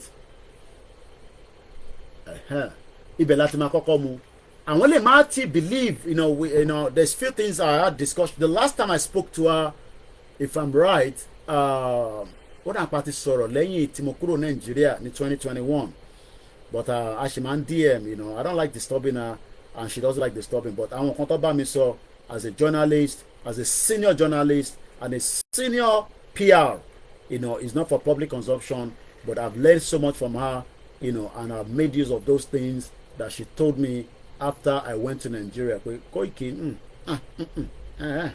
okay tó bá dẹ̀ need the serve tó bá need mi èmi wà níbí báyìí fún yín kò dẹ̀ sí nǹkan tó máa ṣe fún wa àti gbowó ó nífẹ̀ẹ́ gbowó kò ń ṣe kékeré rárá so mo kí sister wa Kemi Olunloyo Dr. Kemi Olunloyo rather you know we must always respect you know that title because kò ń ṣe àwọn tó fowó rà o àwọn kan máa ń gba PhD tó ń fowó rà o so ẹ jẹ́ ká kọ́kọ́ lọ sọ́dọ̀ page wọn ní ìtàn pè ní Kemi Talks wọ́n dà nǹkan ṣe post eléyìí ní 7 minutes ago. Anyone notice once I post video the government suddenly act on it? Bill has been withdrawn. I guess you are all watch my video on TikTok. Certified fools August 14. Mo dúpẹ́ lọ́wọ́ àwọn bí ṣe wọlé náà ìyàwó beauty àmọ̀ pé lọ́kọ́kọ́ sọ ó dà pé Koiki wọ́n máa ti withdraw bill pé gbogbo ẹ̀yin tẹ̀ ń ṣe Yorùbá nation wọ́n máa sentence ṣe 20 years kọ́ lọ́kọ́ àwọn táwa fẹ́ sentence tọ́nà fẹ́ sentence yìí ṣe rí pé àwọn olóṣèlú orí wọn pé mo kí Bishop Adesina mo kí gbogbo ẹ̀yin tẹ́ ń gbọ́ wa lẹ́ẹ̀kan sí lọ́tún lọ́sì bẹ́ẹ̀ ni bó ní Tinubu ti fẹ́ fix Nàìjíríà so and I think that is what Dr. Kemi Olunloyo ẹ̀yin tẹ́ wà lórí bí phone ẹ̀ nílé rí anything but I will be narrating what is shown tẹ́ bá fẹ́ máa wò ó gbé ẹ fẹ́ wo tó ń lọ ní background ẹ máa lọ sórí Koikimedia YouTube channel or Koikimedia Facebook or Koikimedia Oduduwa so the reason why I decided to go multiple live is because sometimes I want to test you know my internet service láti lè mọ̀ pé ó ń ṣiṣẹ́ to the extent mo ṣe fẹ́ so bẹ́ẹ̀ ni ojú ti tì wọ́n bẹ́ẹ̀ ni brother mi Ṣèyí Bábì wọ́n jáde àwọn máa fún gbogbo wa àwọn kan ní Ìgbòho nìkan ni náà kò ń ṣọ̀rọ̀ Ìgbòho lélẹ̀ okay Adémọ́lá ọ̀gbẹ́ni I can't fix so Nigeria can't work again. It cannot be fixed, Benny, definitely. Keep the comment coming. So this is Dr. Kemi Olunloyo stated 7 minutes ago. Anyone noticed? Bí tó ń bá ti sọ̀rọ̀. Ṣé dáhùn kan wà lóòótọ́ náà? Weight wọn ó lágbára kò ń ṣe the weight of Nigeria tí ó lè Chief of Staff Fẹ́mi Gbàjàbíàmọ́lẹ̀ tó sọ pé the weight of Nigeria only Almighty Allah you know, can help Aṣíwájú carry it. Now, Dr. Kemi, hashtag Tinubu step down. You cannot sentence Nigeria to 10 years in prison or pay 5 million fine for not reciting the national anthem. Wọ́n ní tẹ́ ẹ bá ti recite national anthem. Mo kí lẹ́ẹ̀kan sí Princess Awoniyi kò ń ṣe orí eléyìí ẹ máa lọ sí page multiple page ni o. So kò ilé ilé tẹ́tí wò mí gan kọ́kọ́ lẹ ti máa rí background o. So ẹ tún sá lọ sí the other one méjì ní Facebook tí mò ń run ẹ má bínú pé mò ń confuse gbogbo ilé ní àbí ó máa wá bẹ̀ èmi test internet services mi ni torí owó tó ń gbà lọ́wọ́ mi mo fẹ́ mọ̀ bí ó ń ṣiṣẹ́ thank you so much tẹ́yìn tẹ́wà lórí Twitter ẹ bá wa pín tó. Now mo fẹ́ tún lọ wo àwọn kan tí Dr. Kemi Olunloyo post. Only Obasanjo is in America. If you know, you know. Council of State call. Possibly the last one. And in Nigeria fẹ́ pín. Ọ̀nà tó fẹ́ bá pín. Tó bá yẹ kó Obasanjo náà ló fẹ́ push nǹkan kan tó máa fi pín. Ṣé mọ̀ pé lánàá wọ́n ṣe Council of Elders àwọn former president. Ó dà parí Buhari ń bẹ̀ náà Mani Queen. Ṣé mọ̀ pé Buhari ò wá sí London látijọ́ tí Buhari ti di president. Yẹmi Fatoki mo kí ẹni gbogbo Lagos Island. Ògúnṣẹ́gun mo kí Dr. Aliu náà send the article yẹn sí mi. Ẹ kú iṣẹ́ sà. Wọ́n ní Ọbásanjọ́ wà l'Amẹ́ríkà. Dr. Kemi ló ń sọ bẹ́ẹ̀ Kem Talks. Ó ní Ọbásanjọ́ is in America. If you know, you know. Council of State call. ? Possibly the last one. Kí lẹ mọ̀ tán sọ yẹn Great Yoruba Nation mo kí ẹ rẹ̀ mi official brother mi mo kí gbogbo ẹ̀yin tẹ́ ń rọ́jú ẹ kú rọ́jú nínú Nàìjíríà ti àsìkò yìí àti tìgbà yìí torí Nàìjíríà tàsìkò yìí kò help anybody mo kí namesake mi sir Yomi Adeyemi Christ Foundation the ministry great job keep the flag flying ẹ ṣé gan ni ìjọ á máa kún ni àdúrà yẹn á máa gbà gbogbo tẹ́ bá ti ní lórúkọ Jésù á máa gbà ni inú bá ń ròyàn ní tẹ́ bá ní lórúkọ Jésù kó tó lo paracetamol á gbà ni Tony Aegis mo kẹ́ ní gbogbo Belgium mo kẹ́ ní tẹ́ wà ní Canada ẹ má wá gbàgbé ká máa support wa bẹ́ẹ̀ ni grandma náà ti bínú tán wọ́n náà bomb bastard mo ní àwọn grandma méjì kan lọ́wọ́ kò ń ṣe grandma mi àwọn oníyò grandma méjì kan grandma yẹn ní Koiki gba lẹ́fẹ̀ẹ́ bọ́ sórí M1 orí M1 mo ní grandma M1 wọ́n ní bẹ́ẹ̀ ni M1 yẹn lèmi fẹ́ rí kẹ́ gbé fún wọn tán délẹ̀ gbogbo tó yẹ káwa ti ṣe nìyẹn tó tàn wá títí so kí lẹ rò pé Kẹ́mi Olúnlọ́yọ̀ ń sọ ní bíbá eléyìí náà mo ṣẹ̀rí eléyìí tẹ̀kọ́ mo fẹ́ fún yín but ó tún ṣe post eléyìí wọ́n ṣe post ẹ̀ ní 2 hours ago wọ́n ní Ọbásanjọ́ wà ní Amẹ́ríkà pé probability ni o Great Yoruba Nation mo kí ẹ brother mi probability wà pé this could be the end of the final Nigeria ṣé mọ̀ pé lóòótọ́ mo máa ń sọ pé a fẹ́ bọ́ sórí M1 bọ́ kò sí bá ṣe lè bọ́ sórí M1 ẹ tún máa padà sórí round table náà ni so bóyá àwọn ìgbésẹ̀ kan wà tí bàbá Ọbásanjọ́ náà ń tì ọmọ ọ̀rọ̀ tó wà nílẹ̀ àmì kólúkálukú máa lọ ti ẹ̀ járe I don't know èmi ò lè evidence yẹn but gbogbo tó máa mú Nàìjíríà kó pín òun làwa fẹ́ kódà bí Tinubu náà bá ní ó ti yá nísìnyí kó o máa bá wa pín ìgbà mélòó a máa yí ringtone ní wàá yí ringtone yẹn padà kódà òun ni màá fi ṣe wallpaper lójoojúmọ́ kódà máa lọ ṣaṣọ Tinubu màá máa wọ̀ pé Tinubu for Yoruba Nation but kò tí ì fún wa ní signal yẹn signal tó ṣì ń sọ ni pé òun fẹ́ fix economy tó ti dead so ẹ̀yin èèyàn kí lẹ rò pé rí sí ọ̀rọ̀ tí ọba ńlá Ọlálẹ́yẹ Paul mo kí gbogbo ẹni tẹ́ ń bẹ ní ìlú Èkìtì Ọládèjì Michael wọ́n ní vision started Joseph story bẹ́ẹ̀ ni ìyẹn Bible verse mo dẹ̀ kọ́ sí ni o the 7 cow abẹ́rẹ́ ọlọ́run báyìí tó mọ mo kọ̀ dẹ̀ sí ni 7 cow ugly wá gbé èyí tó fàtì mi kí lẹ rò pé wá ṣẹlẹ̀ ẹ̀yin tẹ́ jẹ́ Christian ẹ bá mi ṣàlàyé ẹ̀ mo kí mọ́mì mi ìyá dáadáa Títílọlá Shaw mo máa kí ibẹ̀ ṣe ń wọlé torí pé mo wà calm nírọ̀lẹ́ yìí mo dẹ̀ fẹ́ ṣépè púpọ̀ mo dẹ̀ fẹ́ kẹ́ gbádùn program yẹn a dẹ̀ fẹ́ kẹ́ máa rò pé program elépè lélẹ̀ so màmá kí ibẹ̀ ṣe ń wọlé láti lè appreciate yẹn ẹni tí bá wá kí ẹ lè signal pé Koiki má gbàgbé mi náà wà ní bíbá yìí mo mọ̀ pé ó busy ni bọ̀ rántí pé mi náà ń bẹ ní bíbá mo kí gbogbo alẹ́ nǹkan sí o kò ní bàjẹ́ fún wa ẹ kúrọ̀lẹ́ gbogbo àwọn tá ti ṣiṣẹ́ lọ lọ́tún lọ́sì ẹ̀yin tẹ́ ti ṣiṣẹ́ lọ́spítù ẹ má wàá gbàgbé pé ní October 12 nílùú London òun láti máa ṣayẹyẹ rally fún olóyè Ìgbòho àwọn tó ń béèrè pé kí ni purpose rally yẹn kò ń ṣe anything more than the fact that a fẹ́ fi appreciate ọ̀rọ̀ Yorùbá Nation kẹ́kẹ́ of course ó ti gbórí wọlé àwọn míì ò ń get notification ní kíákíá màá suggest pé bóyá kẹ́ subscribe sáwọn platform míì especially Mixlr because Mixlr yẹn ò ní kankan ṣe pẹ̀lú YouTube àti Facebook so when I go live ẹ lè rí notification níbẹ̀ or sometimes bóyá kẹ́ unfollow kẹ́ tún follow padà I don't know but mo mọ̀ pé àwọn iṣẹ́ àwọn globalist ni wọ́n reduce content wa wọ́n jẹ́ kó travel bó ṣe jẹ́ kó rìn lóòótọ́ ó rìn but kò rìn tóbi ṣe fẹ́ bò mo dúpẹ́ fọlọ́run tá bá lọ wo àwọn videos wa mo kàn fẹ́ kẹ́ wo these are all the videos I've done èyí tí mo ń ṣe lọ́wọ́ nísìn méjì ni èèyàn 186 ń wò níbì kan èèyàn 89 wò níbì kan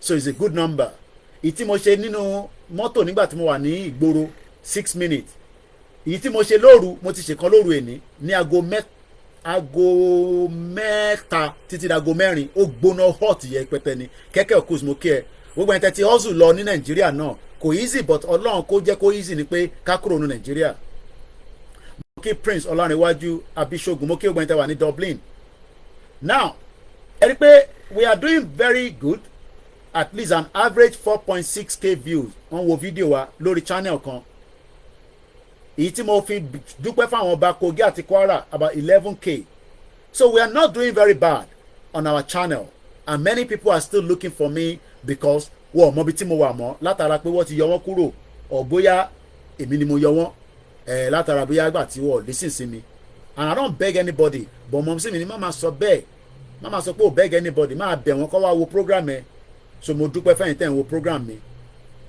brother mi Yẹmi ni I don't get notification on Facebook anymore Facebook yẹn tẹ́ bàjẹ́ gan with the total numbers of people ta ní lórí Facebook kò jẹ́ ká máa suffer pé rí notification lórí channel mi kan lórí Facebook we have lórí eléyìí nísìn ń bọ̀ lórí Koiki ìyẹn tó jẹ́ page I have 100,000 followers that means pé 100,000 people ẹ kó máa wo program yìí so yẹ kí Facebook will send notifications sí gbogbo 100,000 yẹn but what they've done is they've reduced it. Thank you Jesus mo kí ẹ káàbọ̀ sórí ìkànnì wa mo kí Alájà Eleha TV. So how can I have on one page 100,000 followers yet you are not getting my notification? Ẹ jẹ́ ká wá lọ sórí Koikimedia gangan. Koikimedia have 369,000 followers. 369,000 followers ló ń bẹ lórí Koikimedia lórí Facebook. So you wonder why the message is not going down is because our message has been reduced drastically. But it's okay. Àwa kọ́ la ní platform. Àdẹ̀gbọ́dọ̀ jà sí yẹn púpọ̀. But mo mọ̀ pé lọ́jọ́ iwájú wọ́n ní orúkọ tíyàn bá máa fọ́ọ̀mù ẹ̀. Èèyàn máa ṣe kí ni? Èèyàn á gbé pamọ́. Mr. Jaye TV ẹ ṣé gan ni káàbọ̀ sórí ìkànnì wa. Mo kí gbogbo ẹ̀yin tẹ́ wà ní different platform. Abdulkareem mo kí yín. Àwọn tó wò mí láti Kano, Kaduna, Sokoto mo kí yín. Adeseun Adeosun Timothy, thank you Jesus ẹ ṣé gan ni. So let's move forward torí àsìkò torí data máa ń bọ̀n gan fẹ́yìn tẹ́ wà nílé ẹ má bínú tó bá yẹ pé ẹ lè máa download ẹ ní kẹ́ lọ wò later it's okay. Humanity is love, thank you so much.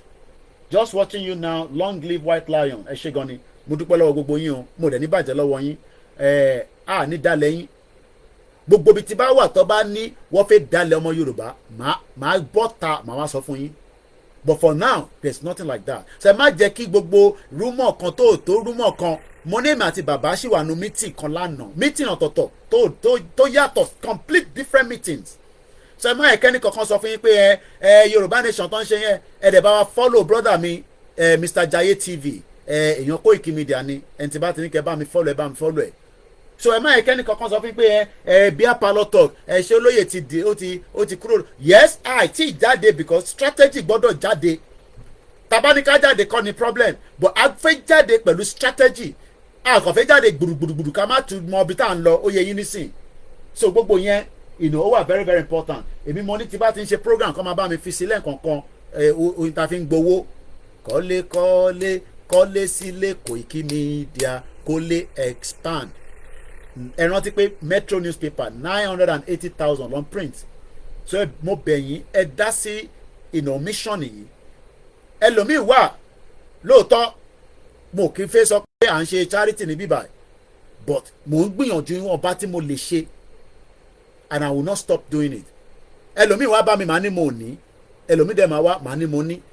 So but ìyẹn ò lè help current situation. Internet nípa fẹ́ government tó ń ṣiṣẹ́ government tó máa represent wa government tó máa stand fódodo government tó yẹ pé security ẹ rántí pé security la sì sọ̀rọ̀ ilé nísìn tí security yẹn mo ṣe ń wọṣọ sójà títí wíìkì yìí ọṣẹ sójà ni màá máa wọ̀ ó dẹ̀ máa gbóná láàrin méjì ẹ̀ mo fẹ́ ṣe láìkì aṣọ tí mo wọ̀ yìí má lọ wọ́ọ́rọ́ ẹ̀ Nàìjíríà o torí pé wọ́n mọ value tó ń pè ní military wear kéèyàn wọṣọ military èèyàn fi ń pọ́n military léni pé o nífẹ̀ẹ́ wọn mo kíyà mi Christina mo ti rí látẹ̀ nǹkan Tolúwa láṣẹ ìyá dáadáa Kẹ́hìndé Tolúwa láṣẹ grandma nìyẹn o tẹ́ ẹ bá mọ̀ wọ́n grandma tọmọ wọn ṣaláìsí nínú bomb blast kò dá kí n máa rán wọn létí bẹ́ẹ̀ yẹn but kò sí nǹkan tá a máa ṣe sí wọ́n ti gbà fọlọ́run. Please stay with your wives and children at the moment. They have missed you for nearly 4 years.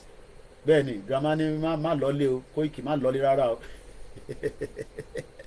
grandma bọ̀ mo ìdí lọ́lé náà ó ti tọ́jọ́ mẹ́ta tí mo ti lọ́lé but àti ìgbìyànjú pa fi lọ nísìnyí anyway mo kí lẹ́ẹ̀kan sí ẹ bá tún kí grandma Ṣèyí Mákindé ò tí pé màmá yẹn látijọ́ tí ọmọ wọn ti ṣaláìsí nínú bomb blast Ìbàdàn àwọn bomb bastard kò ní bàjẹ́ fún yín ìyá yẹn tí wọ́n á múnú owó tó sí wọ́n fi ń wọ̀ ní kí wọ́n tọrọ owó lọ́wọ́ yín o ilé wọn tó bàjẹ́ ní bomb blast yẹn wọ́n tún wọ́n á múnú owó níbí báyìí wọ́n ń sẹ́ndẹ̀ sí Nàìjíríà láti fẹ́ fi túnṣe kò ní kó fẹ́ gbé níbẹ̀ àwọn èèyàn náà la fi ń ṣàánú iná ṣáni ṣàánú òun náà ló gbé ẹ̀gbọ́n mi bọ̀ ẹ ti sá lọ tójọ́ mẹ́ta ọmọ fáìn níyàn ọmọ gbọ́ láwọn Albert márùn lórí Instagram mo rí látijọ́ yo ṣé project yẹn tó ti bọ́ sí ni ṣé táwọn kan bá ti gba project báyìí nílò àwọn kan náà máa ń gba project manager so mo kí lẹ́ẹ̀kan sí ẹ ká continue torí àsìkò mo dẹ̀ fẹ́ káwọn tó wà ní Nàìjíríà kó má jàǹfààní nǹkan tá à ń sọ nígbà tá a bá ń sọ̀rọ̀ so mo fẹ́ béèrè pé ṣé ìrìn tó bá sọjọ́ rìn lẹ́nujọ́ mẹ́ta yìí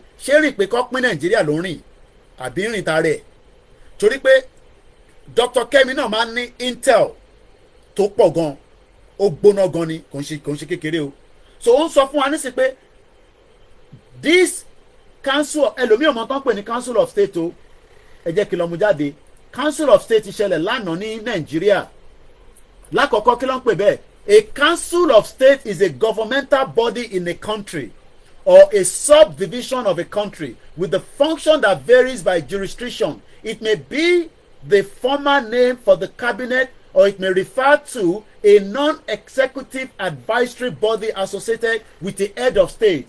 So lánàá ní nàìjíríà there were council of state meeting tí Jagaban ló lead it.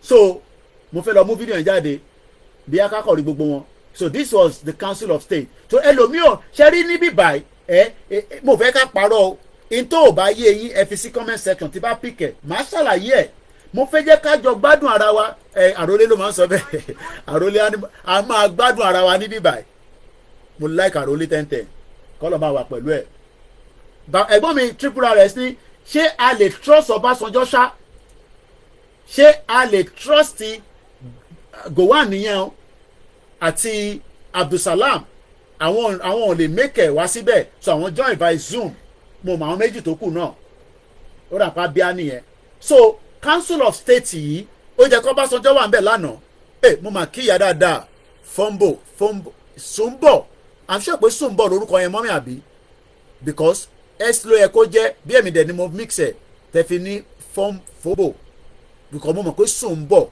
ẹ jẹ́ kí mọ̀mọ́ mi kí n lè pronounce ẹ̀ dáadáa mo kí n yẹ káàbọ̀ sórí ìkànnì wa ẹ bá ń kí gbogbo àwọn ọmọ yẹn kàn yọ̀yàn lẹ́nu ni nínú sọ́mà yìí búra kí n máa tì wọ́n lọ sọ́dọ̀ àwọn girama kan kọ́ máa bá ń tọ́jú wọn kí n lè ráyè nulẹ̀ mo ṣeré ni mo kí wa I just want the program to be a bit relaxed today okay so mo kí àwa Rachel ẹ káàbọ̀ sórí ìkànnì wa now tó o bá mọ tán pè ní council of state meeting ẹ jẹ́ ká gbọ́ díẹ̀ ní play gbogbo 30-minute video yìí ẹ̀yin tẹ́ wà lórí other platform ẹ̀ ní lè rí fídíò yẹn but ẹ máa follow ẹ̀ but tó bá yẹ pé ẹ fẹ́ máa follow fídíò gbogbo tí mò ń show ní background á jẹ́ pé ẹ máa lọ sí another Facebook tí mò ń run tó yàtọ̀ sí ìtẹ́ tí ń wò mí tẹ́ ẹ̀rí kankan tó yẹ pé background Ìgbòho ń bọ̀ London nìkan lẹ̀ ń rí so because I'm running multiple channel this afternoon èmi náà test mi ká dúpẹ́ fọlọ́n so ẹ jẹ́ ká gbọ́n tí wọ́n sọ ká wá ẹ̀gbọ́n mi rí triple r rí pé ṣé a lè trust Ọbásanjọ́ lórí ọ̀rọ̀ pé kó pín Nàìjíríà àti pé kí ló dé tó ṣe ń ronú sí bẹ́ẹ̀ nísìn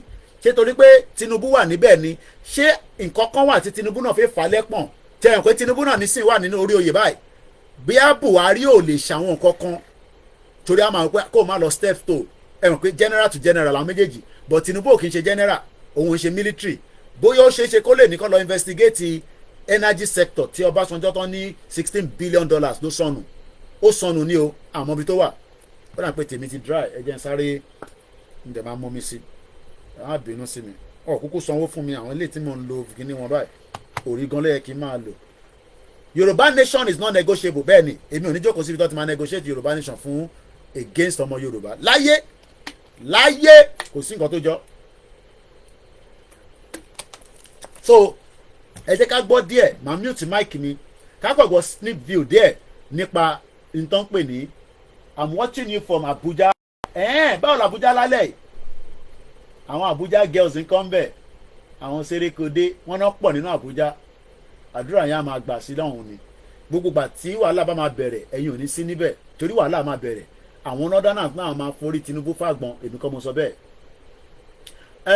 Ìdòwú ẹni afẹ́ ni we need to trust we don't need to rà pé we don't lẹ́nu ṣé ẹni we need to trust ni we need to trust anybody ní Koiki ṣe ṣọ́ pé nǹkan tẹ́ fi sọ nìyẹn àbí we don't so òyìnbó burú gan báyìí àwa àdẹ̀kọ́ la ní so ẹ má wọrí tẹ́ bá ṣe mistake èmi náà máa ń ṣe mistake mọ̀ sí mi máa ń correct English mi ní all the time so ẹ má wọrí pé mo type nǹkankan kò correct àwa kọ́ la ní English but ẹ bá kọ́ ní Yorùbá gan pé èmi náà máa ń struggle láti kà so ẹ má blame ara yín àwa mọ̀ sí mi lọ sí ìrìn àjò kan láìpẹ́ gbogbo ilẹ̀ mọ̀rìn àjò yẹn àní láti tún máa elaborate yẹn on our way coming back to London wọ́n dé France France tọ́dé yẹn ẹ mọ̀ káwọn èèyàn sọ English so tó bá sọ English wọn náà wọn no English so ẹ má jẹ́ we don't need to trust anybody okay ọ̀dà wọn ni ká má trust anybody so but tí Ọbásanjọ́ bá padà sọ pé kọ́ pín Nàìjíríà kọ́ kí la máa ṣe sí yẹn ṣèbó favour wa náà àbí ó favour wa gbogbo tó máa pín Nàìjíríà là ń fẹ́ gbogbo tó máa da Nàìjíríà rò lèmi fẹ́ Koiki má máa gbàdúrà bẹ́ẹ̀ yẹn àní Nàìjíríà ti dàrú tipẹ́ náà ẹ jẹ́ ká gbọ́ state of the council meeting ẹ̀ ká wá padà sórí ọ̀rọ̀ tí Dr. Kẹ́mi Olúnlọ́yọ̀ ń sọ.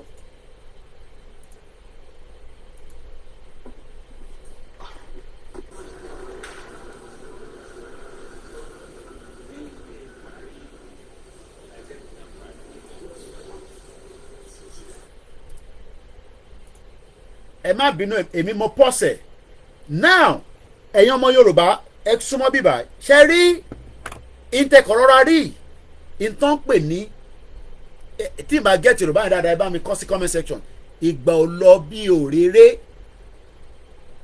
tí wọ́n ní tí ọba àwágan tá à ń lò bàbá ẹ̀ a gbọ́dọ̀ lò dáadáa kó má bàbà jẹ́ torí pé tíjọ́ kan tún máa wà àwọn náà tún máa jókòó tún máa ìgbà tèmi náà máa ń ṣe mídíà tí máa ń pariwo adékò àti ìwà Yorùbá nation ẹ fún mi lẹ́mú bẹ́ẹ̀ yẹn ó yá ìyá ó yá fún mi lẹ́mu kó wá fọwọ́ ra pọn mi kó bá ń ṣe àwọn ìkànnà ẹsẹ̀ mi ìyá ti dàgbà díẹ̀ gbà yẹn náà ìyá wà nínú abúlé mi ní Ìjẹ̀bú Òde àbí kí n lọ gbé lọ́nà Èkìtì tí mo dẹ̀ mọ̀ pé Fúlàní ò ní máa pa mí ẹ pé tí bá jókòó bá mi mọ̀ pé gọ́ọ̀mẹ̀ntì ní wò mí pẹ̀lú satellite hey hello how are you I love you ìyá dẹ̀ máa sùn kódà máa sùn sínú àbà. ẹ rí Jonathan níwájú ẹ wo Buhari lẹ́yìn bó ṣe máa rí fún Tinubu náà nìyẹn tó bá succeed ìjọba yìí that means pé Tinubu náà máa lọ ẹ gbọ́ mi dáadáa ṣẹlẹ̀ yìí tẹ́ ń sọ pé àfẹ́ mo kí bàbá mi Kẹ́hìndé Hosseini Salami ẹ̀yin tẹ́ ń sọ pé àfẹ́ Yorùbá nation àfẹ́ Yorùbá nation okay we agree àfẹ́ Yorùbá nation kí ló dé tẹ́ ẹ fẹ́ gbọ́ Chief Sunday Igboho's voice níbo lẹ́yìn tún já sí báyìí ẹ̀ẹ́dẹ̀ ń ṣàlejò wa kí lẹ́ fẹ́ gbọ́ so voice tèmi tẹ́ ń gbọ́ kò tí wà enough tó kí n pe olóyè ìyẹn máa tẹ́yìn lọ́rùn kálẹ̀ ṣe máa ń ṣe báyìí ṣé gbogbo ìgbà lẹ máa ń gbọ́ voice Joe Biden ẹ̀ ń gbọ́ voice Koikimedia ẹ̀ mọ̀ pé ti gbọ́ voice olóyè mo ní mò ń ṣe program sultan in record ẹ̀ ẹni ẹ fi gbọ́ voice olóyè ẹ má ṣẹ̀mí lẹ́yìn ìrọ̀lẹ́ yìí o ẹ̀ dẹ̀ ń ṣàlejò mi lórí platform ilẹ̀ fi gbọ́ voice olóyè fún olóyè náà làwọn fi máa fà bí pọ̀nmọ́ káàkiri bẹ́ẹ̀ yẹn ẹ ká respect bàbá yẹn náà ó ní private life. now ẹ wo Buhari lẹ́yìn ẹ wo Jonathan níwájú ìjọ kan náà máa ń bọ̀ bí Tinubu ṣọdún mẹ́jọ bó ṣe máa rí náà nìyẹn so why now tí a fẹ́ kú sínú Nàìjíríà torí Tinubu because one day boy Tinubu náà ṣe máa tọ́ máa pè wá fún kò tẹ̀ by that time náà kò tẹ̀ ní sí Nàìjíríà mọ́ náà lágbára Ọlọ́run àdúrà tèmi nìyẹn this is the reason why mo kí bàbá wa Bíọ́dún Adébùsọ́lá this is the reason why we are crying out every day that we need to get the hell out of Nigeria ṣe jẹ́ ká continue video yẹn mo kàn fẹ́ kẹ́ wo ṣe rí i pé Jonathan ló wà níwájú ẹ̀yin tẹ́ ẹ̀rẹ́ má wọ́rì mo ṣe ń ṣàlàyé fún yín Buhari wà lẹ́yìn dead or alive ṣé bàbá.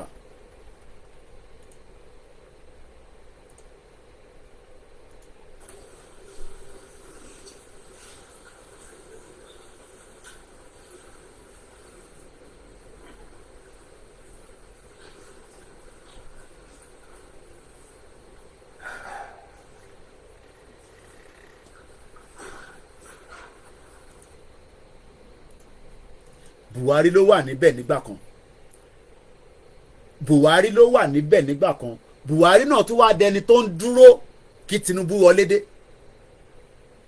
ṣe mọ̀ pé if tá a bá tètè máa pariwo pé ká kúrò Tinubu á hand over power padà fún north kò dẹ̀ sí nǹkan tá a máa ṣe sí that is mo kí brother mi Dizima 123 that is the reason why we can't take any chances pẹ̀lú Tinubu because àmọ́ hidden agenda àmọ́ kódà àmọ́ tí Tinubu stand fún ta ló mọ̀ tí Tinubu stand fún restructure regional constitution economy Yorùbá nation kí ni president Tinubu stand fún ó máa fix ilẹ̀ Yorùbá fún wa let's go back to the video 6:22 p.m.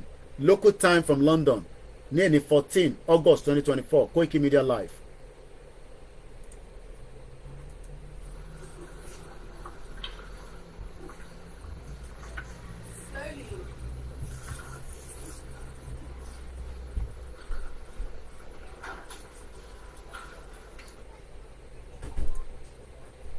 in tó fẹ́ torí ẹ̀ parẹ́ kó fẹ́ jẹ president náà nìyẹn. This is exactly tí Tinubu ṣe fẹ́ sọ pé òun lòun ló kàn kò kàn ọmọ Yorùbá. Ó fẹ́ prove fún Fúlàní pé òun náà lè débẹ̀. Ọlọ́run dẹ̀ gbé débẹ̀, there is no doubt about that. Èèyàn kọ́kọ́ ló gbé débẹ̀ torí ó ríga rẹ̀ wọlé ni, but ohun Ọlọ́run Elédùmarè ló gbé débẹ̀. Bóyá ó máa wá ohun Elédùmarè kó parí tenure yìí, time will tell.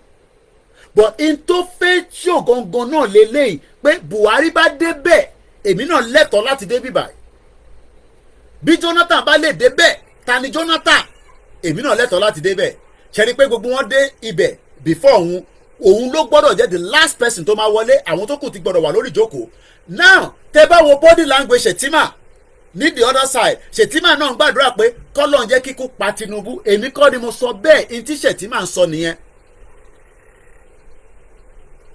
Pé kọ́lọ́n mú ikú pa Tinubu torí bí Tinubu bá kú lọ́wọ́ yìí bá ṣe ń sọ̀rọ̀ lọ́wọ́lọ́wọ́ yìí Shettima di president straight away. Are you with me? Ṣé ẹ̀ ń follow program yìí? Ṣé ó ní meaning? Ṣé rántí pé bóyá ẹ rí body language yẹn, ẹ jẹ́ kí n rewind ẹ̀ sẹ́yìn sí ẹ̀. Ẹ máa wo body language. Ẹ wo Shettima.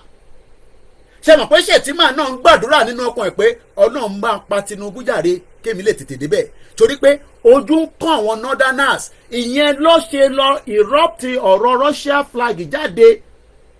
Kò ń ṣojú lásán. It is a deliberate act. Ni àwọn ọmọ northerners sọ pé Tinubu kò sí nǹkan tó lè fi wá ṣe. We will run the Russian flag right inside. Ẹ jẹ́ ká gbọ́n tí arábìnrin fẹ́ sọ. DW yìí àwọn German ló ní. Ẹ farabalẹ̀ ẹ̀yin tá à ń bá sọ̀rọ̀. Mo kí Yami Grace Olúṣòótọ́. Ẹ̀yin ọmọ Yorùbá mo tún mọ̀ ń bá sọ̀rọ̀. A bínú sí Tinubu. Àwọn ò bá Tinubu jà, ẹni Koiki ló sọ bẹ́ẹ̀. Àmọ́ ikú fẹ́ pa Tinubu látara Shettima. Ikú fẹ́ pa Tinubu látara Shettima, ẹni mi mo sọ bẹ́ẹ̀. Tó bá rí ìjọba ìṣedélẹ̀ tán ohun Elédùmarè ni.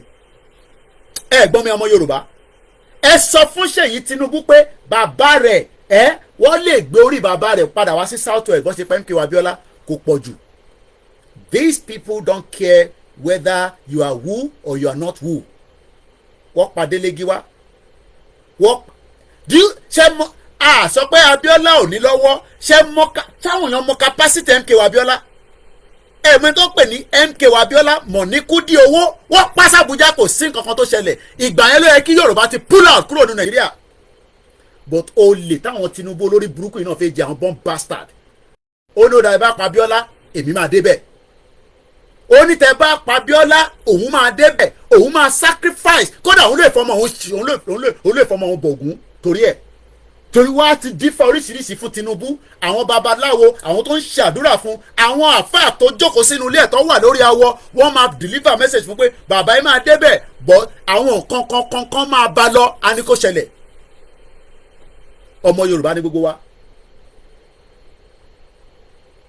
Mo kí n láti United Arab Emirates.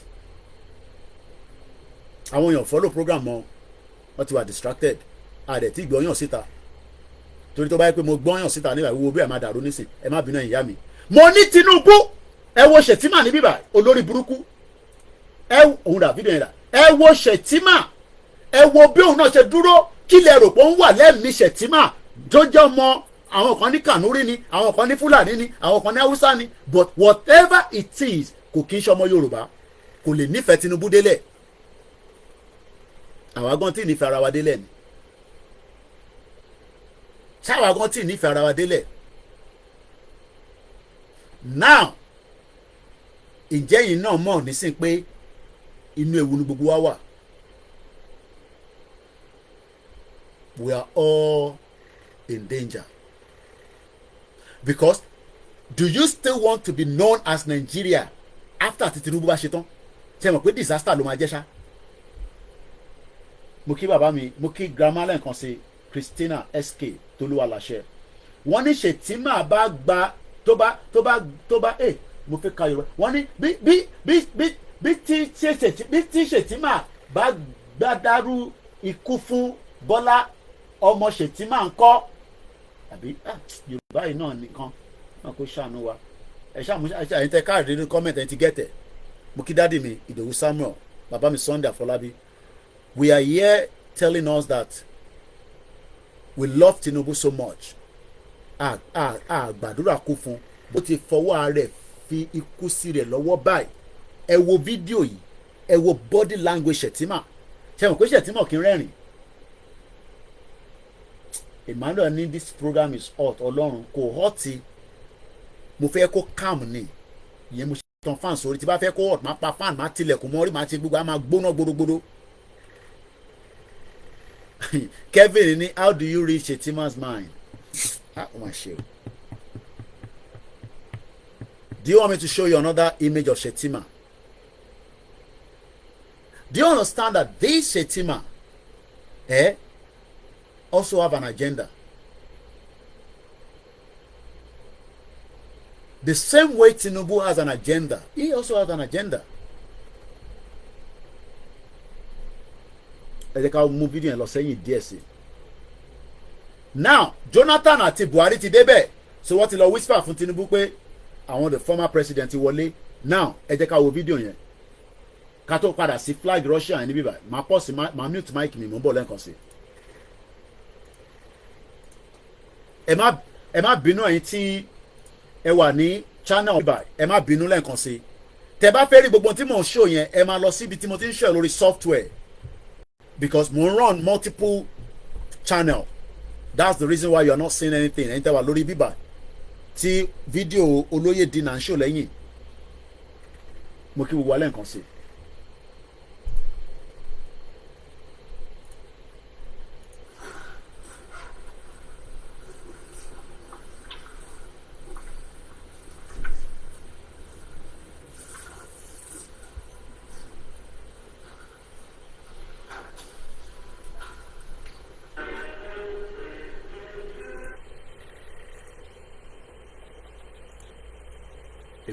èmi fẹ́ kọ́ mú mi ní èmi ò gbà wà gbọ́ anthem sí tó kàn àpọ̀ anthem so ẹ ká fast forward ẹ̀.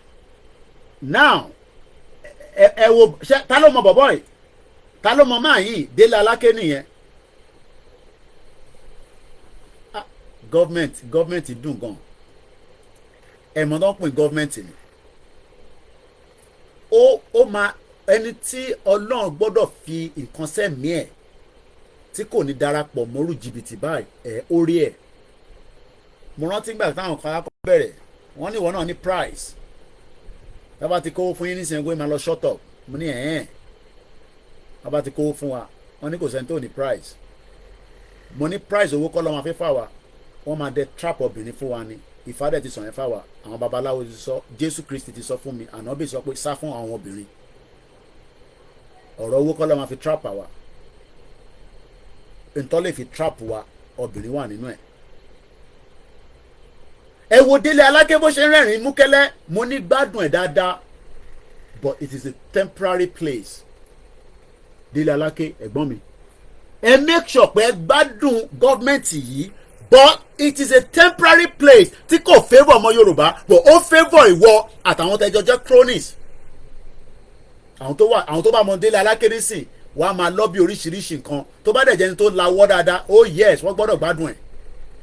owó government ló dùn ná jù government money owó ìjọba ló dùn ná jù torí pé kò wà accountable for anything bíi ti Nàìjíríà àti Áfíríkà.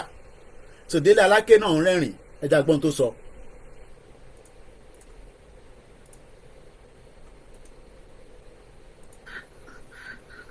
As you all are aware, the Council of State just concluded its meeting with all the former heads of state in attendance, physically or virtually.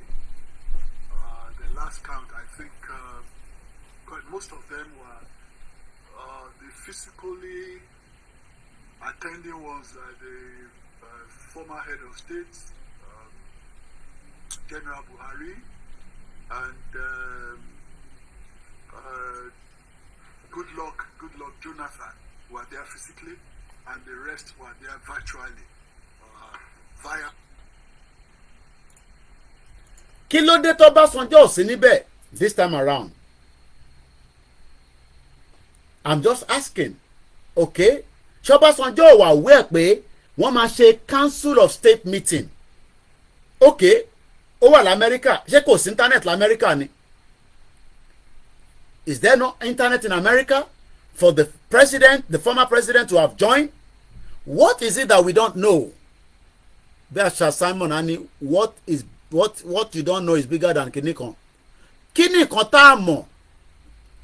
This man sọ pé it is important to consider that once this individual Bola Ahmed Tinubu leaves their position, the progress achieved by Bola Ahmed Tinubu is at risk of being undone by negative influences, as has been the case in the past.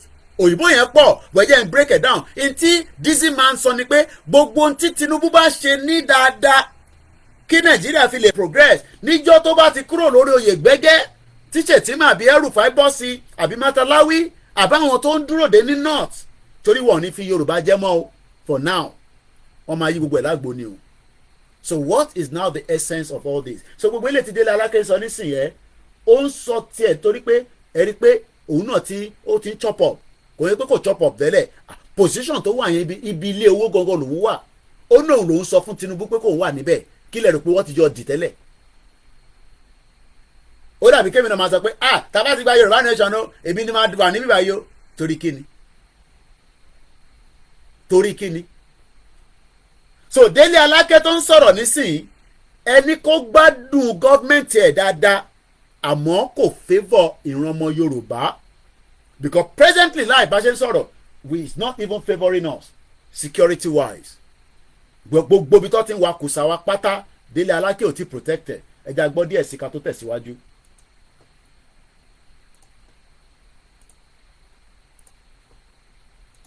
Zoom. So in essence, in principle, all of them were in attendance, and that's a very eloquent testimony to the kind of support that they are giving to our current president, President Bola Ahmed Tinubu. A lot of issues were exhaustively discussed at the meeting, and of course you know that apart from the former heads of state, the constitutional composition of the Council of States includes all governors, security advisor, attorney general, and the rest. So the governors were all in attendance as well.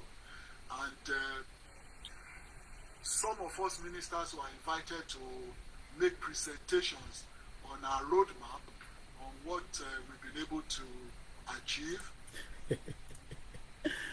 Ẹ rí i pé mo rẹ́rìn àwọn wèrè ẹ bá mi sọ pé àwọn wèrè roadmap tí Buhari àti Yẹmí Ọ̀sínbàjò ṣe níbo ló wà ẹ bá mi wá ẹ bá mi béèrè lọ́wọ́ Délé Aláké pé the roadmap tí àwọn Yẹmí Ọ̀sínbàjò shortman devil àti Buhari Fulani man níbo ló wà ẹ bá mi béèrè pé roadmap tí wọ́n lò pé Nàìjíríà máa progress o níbo ló wà ìjáyé wa rọrùn lẹ́yìn ìgbà tí àwọn méjèèjì tó ti lọ.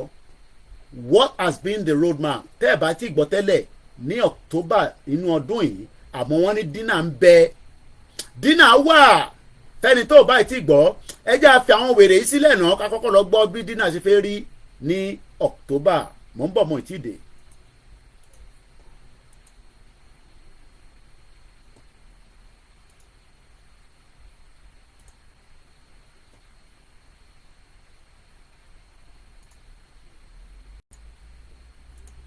lọ́jọ́ kẹwàá oṣù kẹwàá sẹ́fẹ̀ gbọ́ lọ́jọ́ tó ń fọjọ́ ìbí ọba Ládìkún lóye Sunday Adéyẹmọ Májàsọ́lá Àdìsá aka Ìgbòho Òòṣà nípa bí gbogbo àwọn ọmọ ẹgbẹ́ ìfẹ́ lọ́dọ̀ àpapọ̀ Yorùbá àti gbogbo ẹgbẹ́ ọmọ Yorùbá lápapọ̀ lábẹ́ ààrẹ wa ọmọọba Adédayọ̀ Fáládé àti gbàkejì ààrẹ Mọ́kẹ́ndé Àbẹ̀bí kì í ṣe ìlọ́kẹ̀kẹ̀ ìgbáradì níbàámu pẹ̀lú ìfẹ́ àti ẹ̀mí ìforihàn wàgbékalẹ̀ àyẹ́sí ọjọ́ ìbí Ìgbòho fún tọdún yìí pẹ̀lú àkọlé Dinner with Ìgbòho bákan náà làwọn ọmọ gba ọba Ògbóni àgbáyé lálejò Tajudeen Ọlárẹ̀wájú Àjàlá láti wá ṣe àyẹ́sí fún olóyè Ìgbòho lọ́jọ́ náà tí ó wáyé nínú gbọ̀ngàn ńlá London Kensington 179 to 199 Holland Park Avenue London W1 máa wà fún United Kingdom bẹ̀rẹ̀ látago méje ìrọ̀lẹ́ ẹlẹ́dàgó méjìlá òru bákan náà láti kí wa kú ìmúrasílẹ̀ ìwọ́de làmìlaka tẹgbẹ̀lẹ́gbẹ̀ ènìyàn tí ó wáyé nílùú ọba 1 million rally in London lọ́jọ́ kejìlá oṣù kẹwàá ó jẹ́ ọjọ́ kẹta dínà pẹ̀lú Ìgbòho lẹ́yìn tọ́láyọmí Koikimedia àti kan lára rẹ̀ ó máa ṣàkóso rẹ̀ pẹ̀lú ọ̀kan ọ̀jọ̀kan àwọn àlàkalẹ̀ ìrọ̀rùn nípa bá a ṣe máa fi ọkọ̀ àjàgbé láàánì London route bus sí àwọn àgbààgbà àti àwọn abarapá gbogbo láti BBC in Oxford títí tí ìwọ́de ó fi parí sí Paris Trafalgar Square tó wá di ọjọ́ kẹtàlá ọjọ́ kẹrin dínà with Ìgbòho láwọn máa ṣàbẹ̀wò lọ sí ìlú Manchester gan fún ẹ̀kúnrẹ́rẹ́ àlàyé síwájú sí i tàbí láti dá sí ètò ìfọlọ́ntìrì ẹlẹ́gbẹ̀ẹ́ tàbí kẹ́ WhatsApp Ọláyọmí Kóìkì lórí +447 594 050 979 yàtìbí lórí +447 570 320 030 Tóyìn Ọláoyè lórí +447 896 018 764 lápapọ̀ ọmọ Yorùbá àgbáyé pátápátá bí àwọn ẹgbẹ́ ìfọlọ́dọ̀ àpapọ̀ ọmọ Yorùbá fẹ́ kí ọmọ aládìgbò wípé ẹkú ọdún ẹkú ìyẹ̀dún a sì ń ṣàkọ́dún aṣàkọ́dún sẹ́ẹ̀ ní ìtayà tọmọ Yorùbá wọ́n ní mídíà ló kéde lórúkọ gbogbo ọmọ Yorùbá pátápátá. ẹ bá mi béèrè lọ́wọ́ àwọn ọmọ Yorùbá pé ẹ ṣe gan ni bàbá mi Sàlámì wọ́n ní gbogbo ohun tí Tinubu bá ṣe pátá tó bá ti kúrò lórí oyè ó di mẹ́hẹ. What has happened? ẹ̀yin tí ẹ kàwé ẹ̀yin tí ẹ mọ̀ pé àwọn kan kàwé torí ẹ bẹ̀rẹ̀ sí ń bá wa argue ẹ máa argue blindly ẹ sọ pé ẹ mọ analysis ṣe iṣẹ́ tẹ lọ kọ́ ní yunifásitì nìyẹn ẹ gba degree lé lórí ẹ ti ń ṣiṣẹ́. What are all the road map tí Ọ̀ṣínbàjò the road map of Ọ̀ṣínbàjò to Nigeria ẹ bọ́ ló wà? ẹ bá mi comment síta. Where is the road map that Yemi Ọ̀ṣínbàjò the former vice president all the road map níbo ló wà? mo lè lọ mú jáde fún yín àwọn tó ibi tó ti sọ̀rọ̀ ṣé ká wá ẹ jẹ́ máa play eléyìí lọ màá wá fídíò Ọ̀ṣínbàjò fún yín nísìn ẹ jẹ́ máa play fídíò eléyìí lọ náà mò ń bọ̀. Why are we like this? kí ló dé tó jẹ́ pé nígbà tá a bá fẹ́ nǹkan tó máa lọ síwájú ẹ̀yin ọmọ Yorùbá máa mú nǹkan tó máa tẹ̀lé sẹ́yìn. Tinubu o Jagaban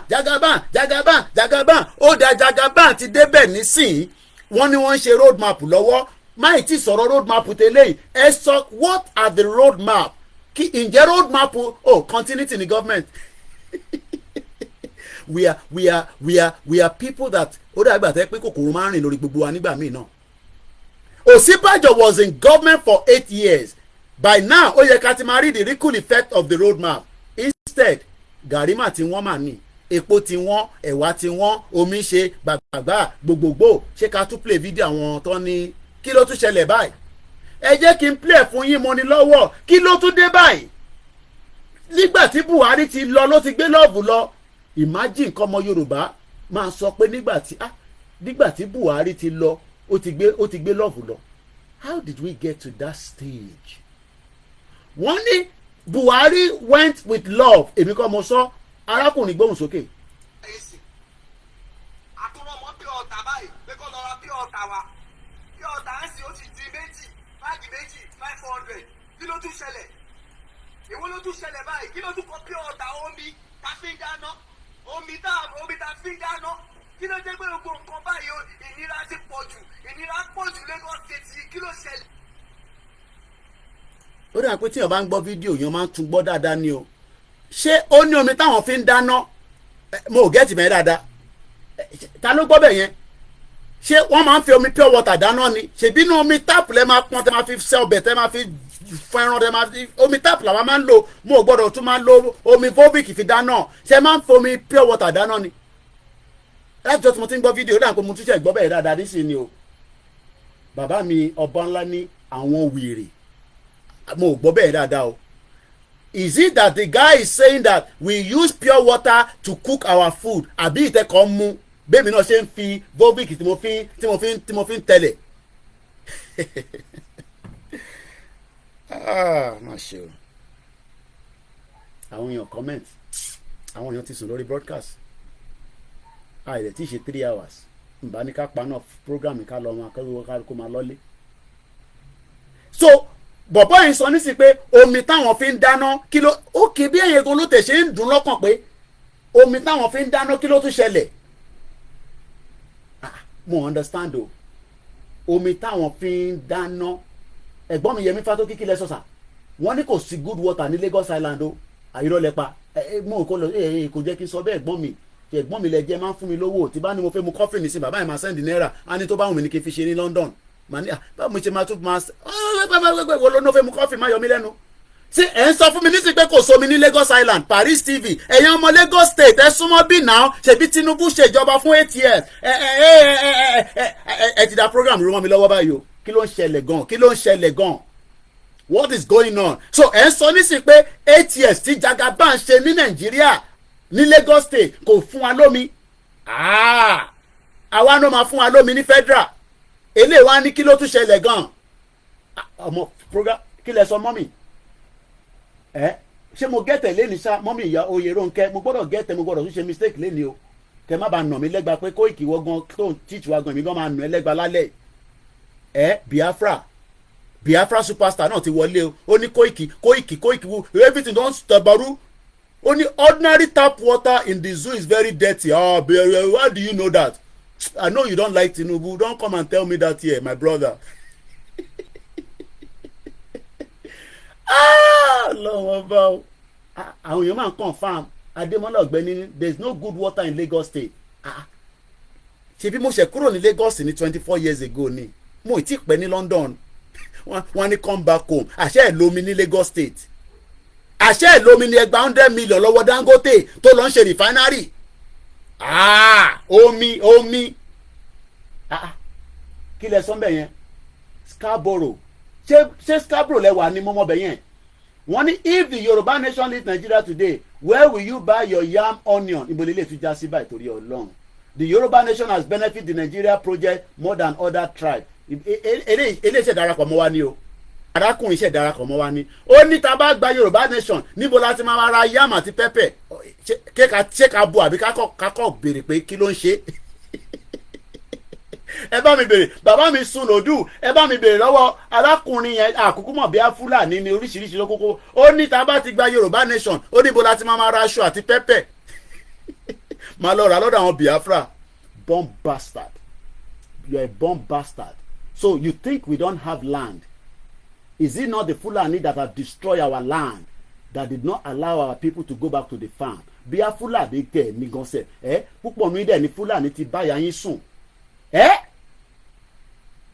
ìyá mi Oyèrónkẹ́ ní Lagos has a salty water bọ̀ pé kí ni salty water kọ́ ti purify ẹ̀ náà mọ́mí mi kan dẹ̀ fi kankan lọ mí pé Kóìkì eléyìí tó tún wá ń sọ yóò dà kó máa wúlò fún program ẹ̀ yìí o purifier ní kíní ẹ̀ báyìí wọ́n ní tó bá ti connect ẹ̀ mọ́ táàpù báyìí omi tẹ́ bá fẹ́ mu báyìí ó máa purify ẹ̀ ni mo ti rí pé Fúlàní nìyẹn tó ń bi wá pé kí lẹ sọ sà Paris TV wọ́n ní it is not 1 million naira o èmi ò sọ pé mo ní 100 million naira ni mo lọ pé kò ṣe náírà lọ́kọ́ fún Tinubu lóòótọ́ o Tinubu ti gba $100 million lọ́wọ́ Dangote ní it no go better for every one of us mo ní it no go better for you as well ó ní Koiki no go better for me no go better for you as well no be me no be $100 million your Jagaban collect from me now I don build refinery Jagaban no give me crude oil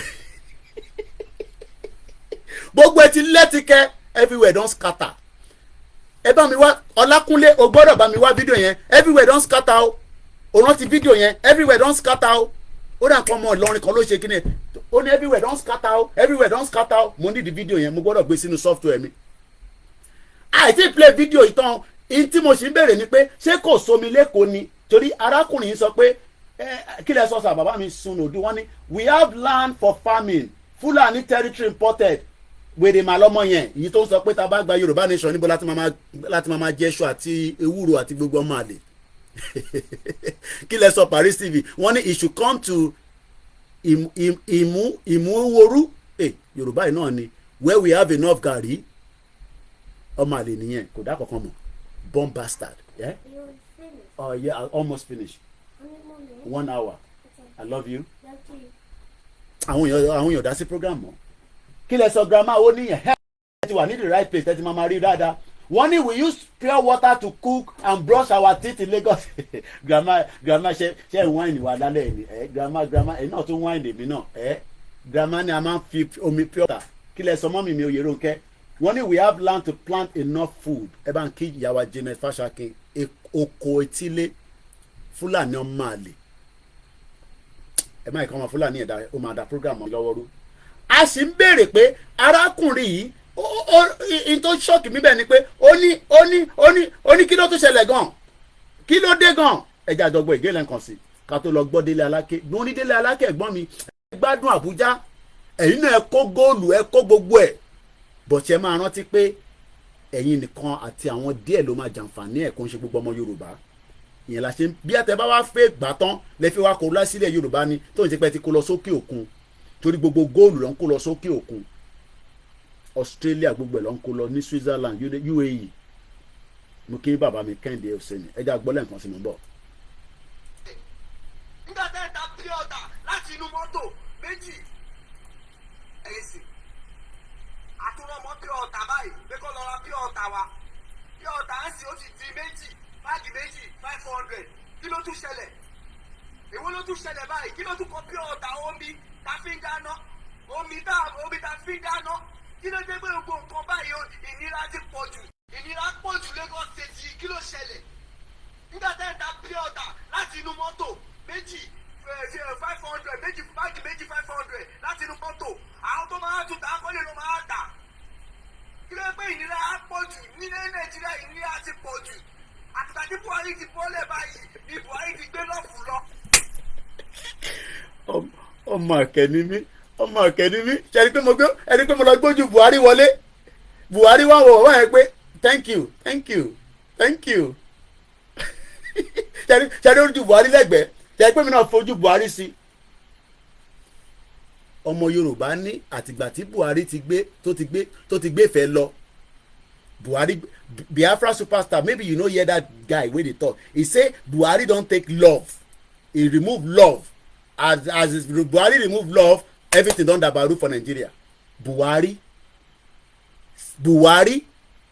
ọmọ Yorùbá ní Buhari ti gbé lọ́ọ̀bù lọ wọ́n ní ẹ̀gbọ́n mi Yẹmí Fátókítẹ̀ fún mi ní update ni o wọ́n ní price tí arákùnrin sọ ó ti kúrò ní price yẹn pure water ti di 800 wọ́n ló ti di 800 naira so that means pé tí ó dà èmi náà fẹ́ rán ọmọ níbi ọlọ́mọ pure water súnmọ́ bí mo fẹ́ ra pure water lálẹ́ pure water lèmi náà máa mu èmi náà mo lówó díẹ̀ lọ́wọ́ mo lówó lọ́wọ́ ọlọ́run ajá máa ní 1000 naira dà mo fẹ́ owó aláró ìyẹn ní níwọ̀n tèmi fẹ́ lè ó lè ẹ má kí n lo níwọ̀n mo fẹ́ tọ́jú yẹn torí tí bá máa náwó fún Wàsíù torí Wàsíù bá wá London èmi náà máa lọ náwó fún so intanet sọ nísìnyí pé tí bá rán wọn ní pure water pẹ̀lú 1000 báàgì mélòó ni máa gbà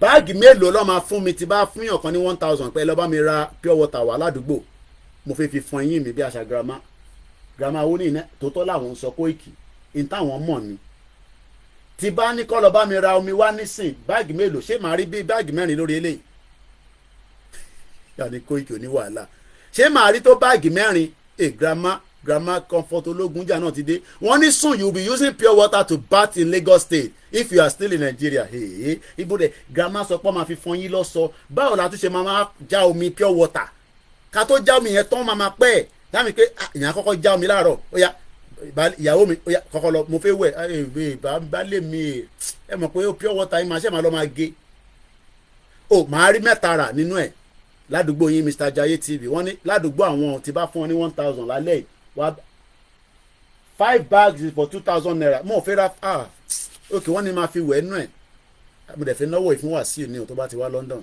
so ìtẹ́ ìsọ nísìnyí pé 2000 naira yìí báyìí nísìnyí máa ra báàgì 5 ẹbí sùúrù omi ò wọnú lé ni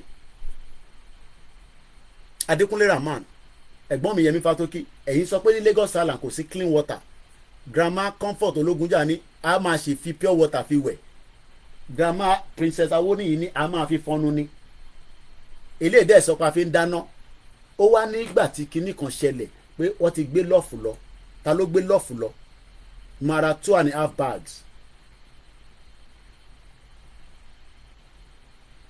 arákùnrin má yọ wá lẹ́nu ó ní yes the land is there but the food is coming from the north your energy should be directed towards bringing business from London to Nigeria eléyìí ò dákọ̀ fún ọmọ Fúlàní lélẹ̀ ẹ jẹ́ kó ṣàmàṣeré ẹ má yẹ lẹ́nu ẹ gbọ́rọ̀ dẹ̀ ó ní kémi gbé business wá láti London wá sí Nàìjíríà it dey pain them wọ́n ti lọ mo sọ fún yín pé ní north ara ń kan wọ́n burúkú báyìí ó ní kémi gbé business wá láti London wá sí Nàìjíríà bàbá ẹ̀ ló máa gbé business wá láti London bomb bastard ọmọ àlè mo kí ìyàwó alájíire kókà wọn ti wọlé mo kí yẹn káàbọ̀ sórí ìkànnì wa ìyàwó Elizabeth ló ń kí yín o ẹjẹ́ àgbọ̀ ọmọ Yorùbá tó ní Buhari ti gbé lọ́ọ̀fù lọ ẹ̀rí bí Buhari náà ṣe ń wò pé Tinubu Jagaban ó ṣàgbàjọba mọ́ mi lọ́wọ́ bọ̀ á dì pẹ̀lú ẹ̀ à máa dì pẹ̀lú ẹ̀ ìwọ Tinubu ó fọ́ọ̀sì rẹ̀ gbàjọba mọ́ mi lọ́wọ́ àbí máa dì pẹ̀lú ẹ̀ a máa kó Russia flag síta a máa bàjọba ẹ jẹ́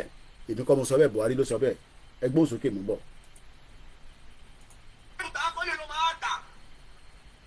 ìnira á pọ̀ jù ní Nàìjíríà ìnira ti pọ̀ jù àtìgbà tí Buhari ti bọ́lẹ̀ báyìí ni Buhari ti gbé lọ́fù lọ ló ti gbé ìfẹ́ lọ kò sífẹ́ mọ́ ìnira ayé ti pọ̀ jù epo wọn àtọ̀rọ̀ gàrí wọn àtọ̀rọ̀ gbogbo kan wọn àtọ̀rọ̀ ṣé bí ọ̀tà omi dáàmú lẹ́tún jẹ́ kó wọ́n omi tó tó omi tọ́lọ́run dà tó ń ṣe pé bóyá pé kínní òun lẹ́tún jẹ́ kó wọ́n níbo la ń lọ lórílẹ̀‐èdè Nàìjíríà níbo la ń lọ báyìí níbo la ń lọ tó bá yẹ pé ogun la máa jà tí gbogbo wèrè yìí máa fi sọ́ọ̀bù tó bá yẹ pé ogun la máa jà tí gbogbo ìyà tí àwọn mẹ̀kúnnù jẹ yìí láàfin ní jẹ mọ́ ẹ jẹ́ ká kúkú jagun ẹ tó bá máa kú kó kú ẹ tó bá máa yè kó yè.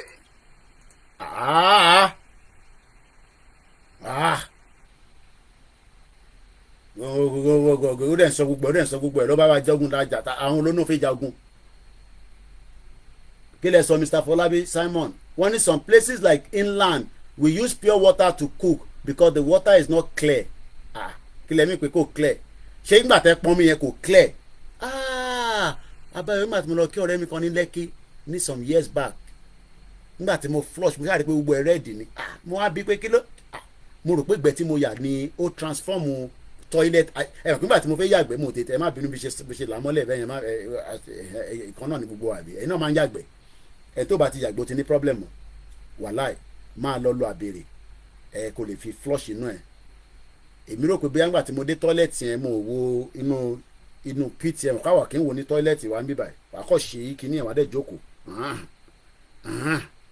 ìgbẹ́ tó bá dẹ̀ le kò da ìgbẹ́ ṣíṣàn ló máa ń da mo wá rò pé nígbà tí mo yàgbẹ́ tán bí àgbẹ̀ yẹn ló fọ́ gbogbo inú bóòlù yẹn lọ́mọ àti mo flush mo kọ́ rí pé gbogbo ẹ̀ brown wà ní kí ló ṣẹlẹ̀ kẹ̀ àyà mi já mo bá wo bẹ̀ dáadáa pé yóò lọ ẹ̀ tí wàá disgrace ara ẹ̀ náà ilé yẹn dẹ̀ fine gan fine house ní Lẹ́kì tẹ́ condition gbogbo ẹ̀ ń tutù mọ́ mi lára àwa flush àyà mi wá ń já láti kúrò mo wá rí pé gbogbo ẹ̀ ṣe wá brown nínú tó kò jẹ́ jẹ́gbẹ́ tèmi lélẹ́yìí o àná kò gbọ́dọ̀ jẹ́gbẹ́ mi ìgbẹ́ mélòó mo wá ti yà láì ṣe àwọn tó ń kógbẹ́kógbẹ́ ní bá wọ pálọ̀ ní fàájì ń lọ rẹpẹtẹ ní asun gbogbo ẹ̀ èmi ò dẹ́ mọtí aṣáǹṣe fàájì lọ ní bá súnmọ́ pé ọmọ bathroom yẹn nísìn mo lọ ṣe number 2 bí ṣe flush báyìí omi yẹn brown ó ní ìtàn fèsì ó sọ lẹ́sẹ̀ ó ní ìtàn fèsì ní Lẹ́kì nìyẹn Kóìkì ìwọ fìyẹn sílẹ̀ máa ṣe fàájì lọ máa gbọ́ Davido lọ́wọ́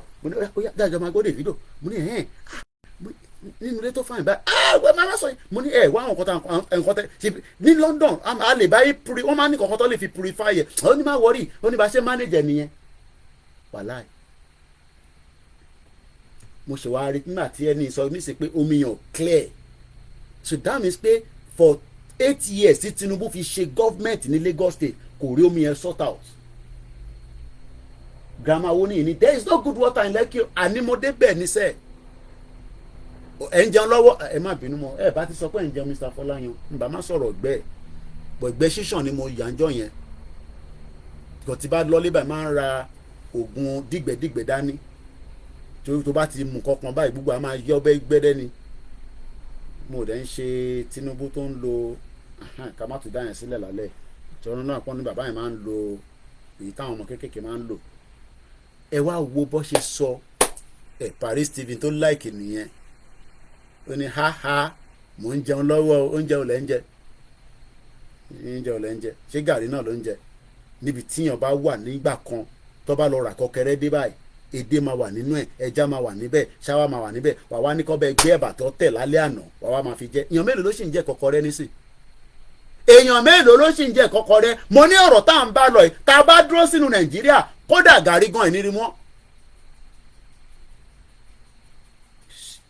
mo ní Yẹmí Ọ̀sínbàjò òun náà ṣèjọba ẹjẹ́ ayọ̀ arákùnrin kúrò nígbà tí Buhari àti gbọ́ ìgbà tí Buhari Buhari bó ṣe wò ẹ wo ojú Buhari ẹ wo Buhari ó ń wò báyìí pé ìgbà kan lèmi náà wà ní iwájú bẹ́ẹ̀ yẹn tó máa dìde fún mi wèrè. That is life. Ìgbà ò lọ òbí òréré ibi tá a bá wà ẹja ṣe dáadáa. Ẹ̀yin governors wa à ń sọ fún yín nísìn ẹni kí la máa ṣe.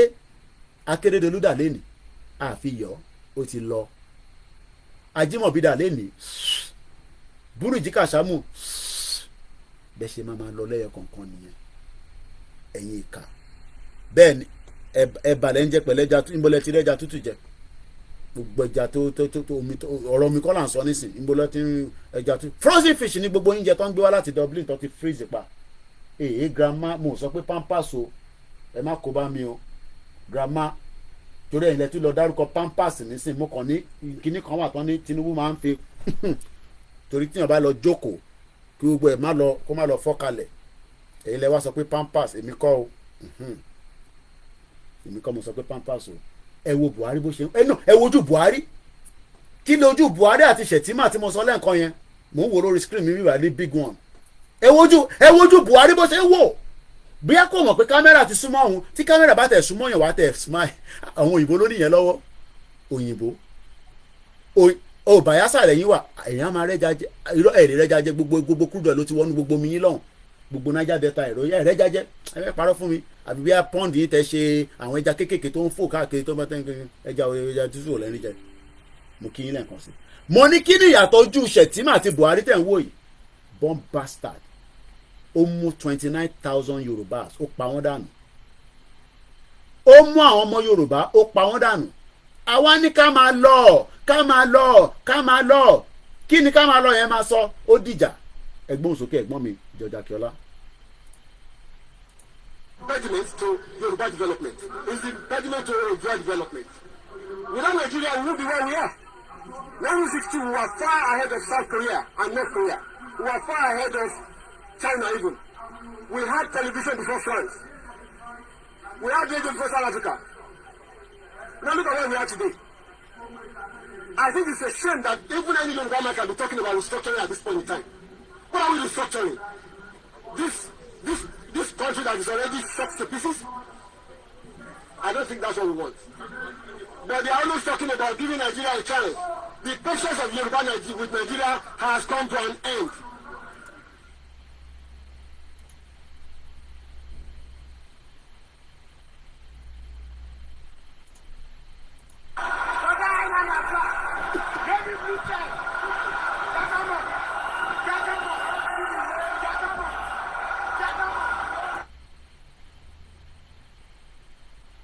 Ìgbòho ló fẹ́ pa Buhari àti tó fẹ́ kó hypertension pa Buhari tí Buhari èrò ní Èkìtì tó ń tì lọ kẹ̀kẹ̀kẹ̀kẹ̀ Buhari ní ṣéègè bá ń sáà nì eléyìí máa gbàjọba mọ́ mi lọ́wọ́ o who be this man wọ́n ní Ìgbòho who is Ìgbòho àwọn Ìgbò ní Ìgbòho wọ́n ní is one of the strong Yoruba man.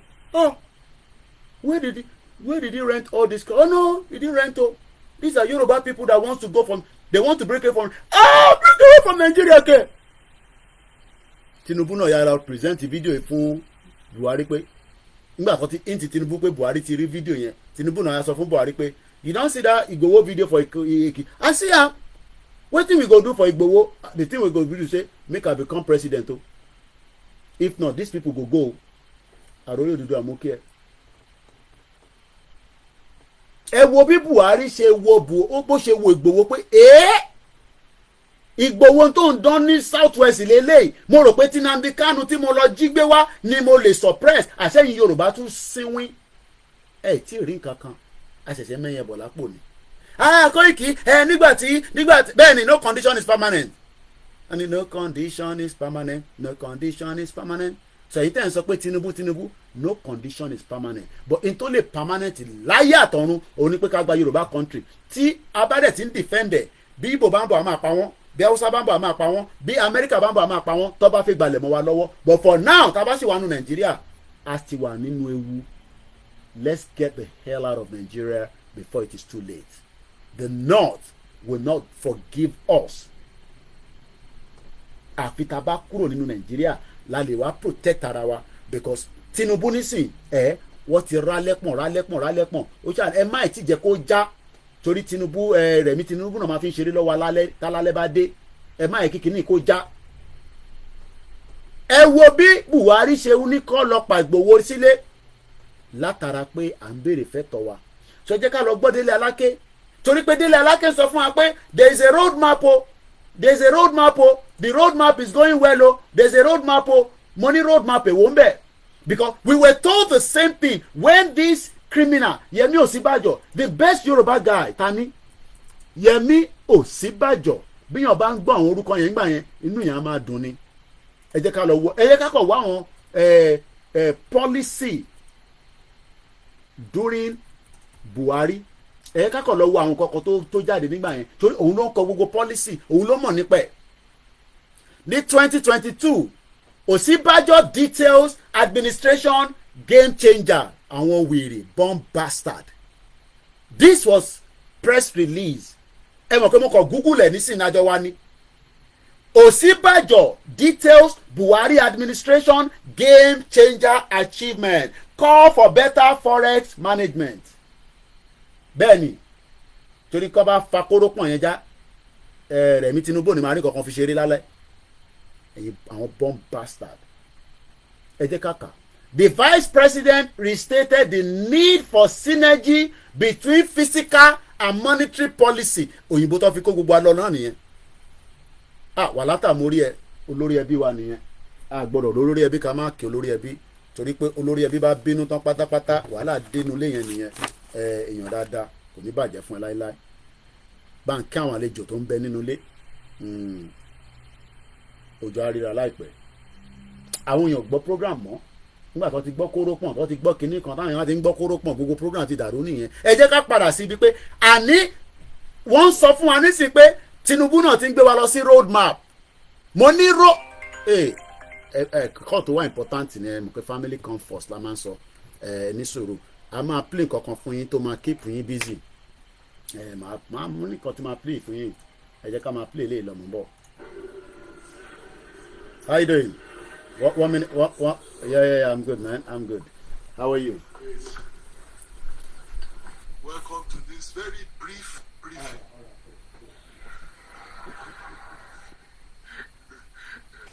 As you all are aware, the Council of State just concluded its meeting with all the former heads of state in attendance, physically or virtually.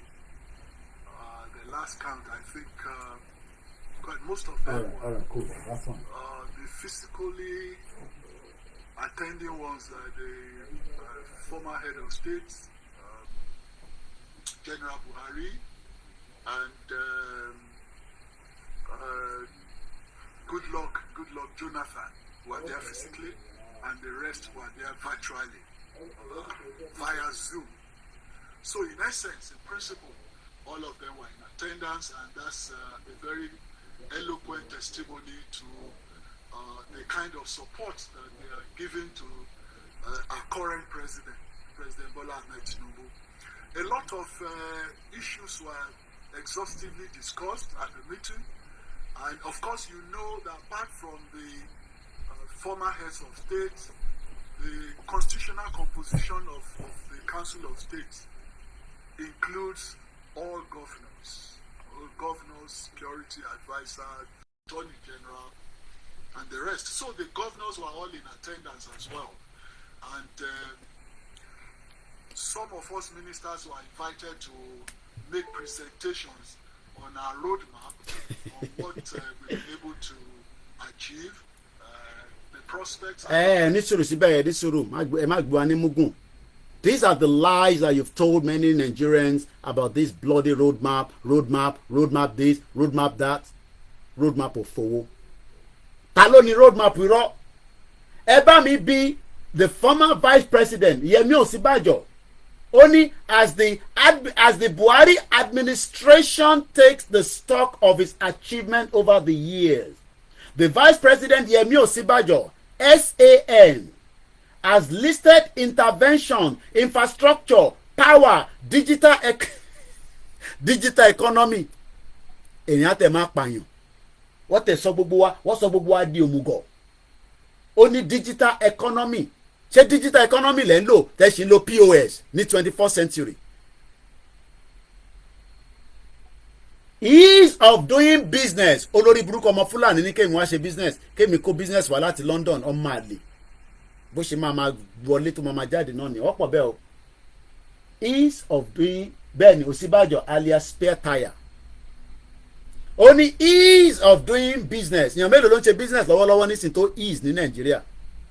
Social investment as some of the regime's game changer accomplishment. Professor Yemi Osinbajo stated this on Monday in his presentation at the opening of the third ministerial performance review retreat in Abuja. Àwọn èèyàn ti gbàgbé, àwọn ilé náà tuntun ti gbé tiwọn dé báyìí o. Délé Aláké náà tuntun ti dé báyìí, ẹ bá ń kígbe gbẹnu sí Mike. Délé Aláké brother mi dáadáa, mo ní kó jẹ owó ni mo ní kó wá máa sọ fún wa nípa road map. Kò sí kọta fẹ́, kò sí nídìí road map yín, kò sọ pé wọn náà ń gbádùn. I am enjoying Abuja. Kò dẹ̀ close kìíní, kò sí nǹkan tí pressman kọ́kọ́ máa ṣe fún ẹbí brown envelope, wọ́n lẹ́ fún envelope. Bomb bastard. The game-changing achievement of the administration listed by the Vice President include development of infrastructure, road, Lagos-Ibadan Expressway, rail from Lagos to Abuja, power, no power grid collapse anymore, and the broadband infrastructure. Ew. Ẹ̀ṣọ́ ọ̀pẹ̀tì ní infrastructure broadband. Liar. Kí lẹ sọ Mr. Grebe only they are all mad. Mad people all over the place. Mad people. Ìyẹn mo ṣe ní báwo lọmọ Yorùbá ṣe tún máa wá Yẹmí Ọ̀sínbàjò tán ó mọ̀wé ju Tinubu lọ because Tinubu ò mọ̀ nǹkankan òfútù fẹ́ tẹ̀ ni. Yẹmí Ọ̀sínbàjò tó good spare tire ló jẹ́ nígbà Buhari. Shettima ló ń control government security, Tinubu náà lòun control economy. Ṣé mọ̀ pé the other way around ni? It was Osinbajo that was controlling the economy while Buhari was controlling security. Wọ́n ti gbé gbogbo wa ní mugun. Wọ́n ti gbé gbogbo wa ní mugun. And they expect us to believe all these nonsense and jagbajantis. And many Yoruba people are still buying into that rubbish. Not we, the Yoruba campaigners. We cannot buy into that nonsense and jagbajantis. The power sector intervention and the initiative of the Solar Naija program launched under Economy Sustainability Plan. Ṣé rántí pé solar ló wá sọ̀rọ̀ lé lórí ní London tí mo lé bàbá ẹ̀ tí mo lé Ọ̀sínbàjò mú wọ́n gbé gba àárín àwọn ibi tó ń kẹ́rù sí ó sá jáde ni kò lè gba ẹnu ọ̀nà jáde mọ́. A whole vice president nígbà tó gbọ́ pé àwọn ọmọ Yorùbá wà níta tá à ń pariwo Yorùbá nation no going back. Mr. Jaye TV kílẹ̀ sọ́sà ẹja ayọ̀ bọ̀bọ̀ ìkúrò kó má fi tẹ̀ dá wa dúró bomb bastard. You no go better for your papa. Ama kò ní dá fún ẹ bó ṣe wá sórí program wa ò ní ṣoríire ogun máa pa ẹ ní bomb bastard. Only you dey abuse for this platform. Bàbá ẹ ni mo abuse kò tẹ̀ ṣe wọlé kò ń ṣe àwọn tó kù mí olùṣọ́ lórí burúkú. Oníṣèbá dán wọn láti ń gbóúnjẹ. This is what they've done to us. Wọ́n fi oko wa mo ní àsàtànà à ń dín pẹ̀lú problem kan náà táyì tí sort out àwọn olùṣì. So now let's come back here. Russia ní àwọn ọmọ nípa flag. Báwo ni ọ̀rọ̀ flag ṣe wá yọ jáde ẹjẹ́ àfọ̀rọ̀ Yẹmí Ọ̀sínbàjò sílẹ̀. All those are just bomb bastard. Tó bá dẹ̀ mẹ́tàn pè ní Yẹmí Ọ̀sínbàjò ẹ̀ mà ká máa ń tètè gbàgbé èèyàn. Ẹ jẹ́ ká lọ mójú ẹ̀ jáde fún yín. Èrì Yẹmí Ọ̀sínbàjò and Buhari ẹ̀rí bó ṣe ń bá Buhari sọ̀rọ̀. Ìyá rò pé Buhari gbọ́ gbogbo tó ń sọ yẹn Buhari ò gbọ́ ṣe rántí pé àṣé Buhari ò gbọ́ kankan because Buhari ní air infection. So gbogbo wà tí Yẹmí Ọ̀sínbàjò bá ń bá Buhari sọ̀rọ̀ kò ní kankan tó ń gbọ́. Ìlú ìdẹ́ ẹ̀dá èmi mọ̀ rísìn tó ṣe fún Buhari ní kíní tó máa fi kọ́ etí yẹn tó bá fi kọ́ etí àwọn ọmọ Biafra máa tètè mọ̀ pé fake nìyẹn. So kò yá lò kankan each time tó bá ń bá sọ̀rọ̀ kò gbọ́n kankan because ó náà wọn ní air infection. So kí ló wọ́n jọ ń bára wọn sọ fake government for 8 years. Many innocent lives died due to the problem of Yemi Osinbajo and Buhari. Ẹ̀rí wọn tó jẹ́ sọ́wọ́ mi báyìí. Àwọn olè criminals àtúntò wà pẹ̀lú Tinubu báyìí nísìn. Ẹ tún fẹ́ mo kí yẹ brother mi láàrin ṣe tún fẹ́ ká tún máa rán ní ti ìjọba Tinubu náà. Ẹja gbọ́ eléyìí mò ń bọ̀. For carrying Russian flags at protests against economic hardship here in Nigeria. Some of the protesters were heard calling for a military takeover and for Russia's President Vladimir Putin to help bring regime change here in Nigeria. The Russian embassy promptly released a statement denying any involvement. Nigeria's domestic security agency said it had also detained people who were sewing the flags. The top security official, General Christopher Musa, said the flying of foreign flags was a treasonous offense. We will not accept anybody, any individual flying any foreign flag in Nigeria. Also the issue of coups. Coup. How many of them have you arrested? You arrested the tailor. Tailor they call arrest. You can tell that the country is already divided into two. Bẹ́ẹ̀ni, ẹ̀gbọ́n mi Ayuba, wọ́n ní àwọn afọ́jú àti àwọn adoption leaders. We were told lies upon lies upon lies upon lies. Policy this, policy that. We will make things happen. We will put this in place. We will put that in place. It was all lies. But Yoruba people are need so many soft heart. Yẹn mo ṣe ní ẹ má ní soft heart fún Nàìjíríà. Ẹ jẹ́ àgbọ̀ tẹ́lẹ̀ sọ nípa kú. Nigeria is a sovereign nation. Nigeria is a democratic nation. We will not accept anyone pushing or taking any action, seemingly or for whatever reason, to want to push for any change of government. Nigeria. Idiot. Tell that to El Rufai, Bello Matawali, and Yaya Bello, and the criminal gangs in the north. When they want to change the government, tell them that you are not going to change the government. Idiots. Let's come back to the discussion as we are about to wrap it up. I just want us to remind ourselves, gbogbo bita lọ lẹ́ni is not planned. A kò lọ. But mo fẹ́ padà sọ́dọ̀ Kẹ́mi Olúnlọ́yọ̀, Dr. Kẹ́mi Olúnlọ́yọ̀. Because ibẹ̀ láti bẹ̀rẹ̀. Ibẹ̀ náà mo fẹ́ ká fi àdàgbà ètò yìí sí. Mo dẹ̀ fẹ́ kẹ́ mú kankan lọ. Èyí tí mo fẹ́ ká mú lọ ni pé what is still cooking tó fẹ́ explode nínú Nàìjíríà àti rí flag. What more can shock us? Okay, wọ́n ní Ọbásanjọ́ ó fẹ́ gba ìjọba through I don't know bí ọlọ́run lọ bí America, but ẹ jẹ́ ká continue pẹ̀lú Dr. Kẹ́mi Olúnlọ́yọ̀. Ó tún sọ níbí báyìí mò ń bọ̀ òǹṣẹ́lẹ̀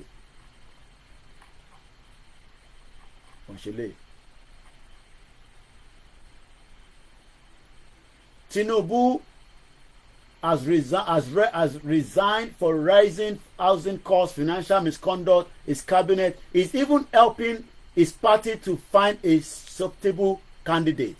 Kí ló ń lòdì lọ́wọ́ tá a mọ̀?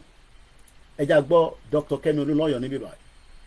And she owns the full copyright to the video that we are going to play now. Mo kí gbogbo alẹ́ nǹkan sí o. If you're new to this platform, all you can do for me is share the program. Remember to follow, subscribe. And if you're finding out to say, Koiki, we want to support you.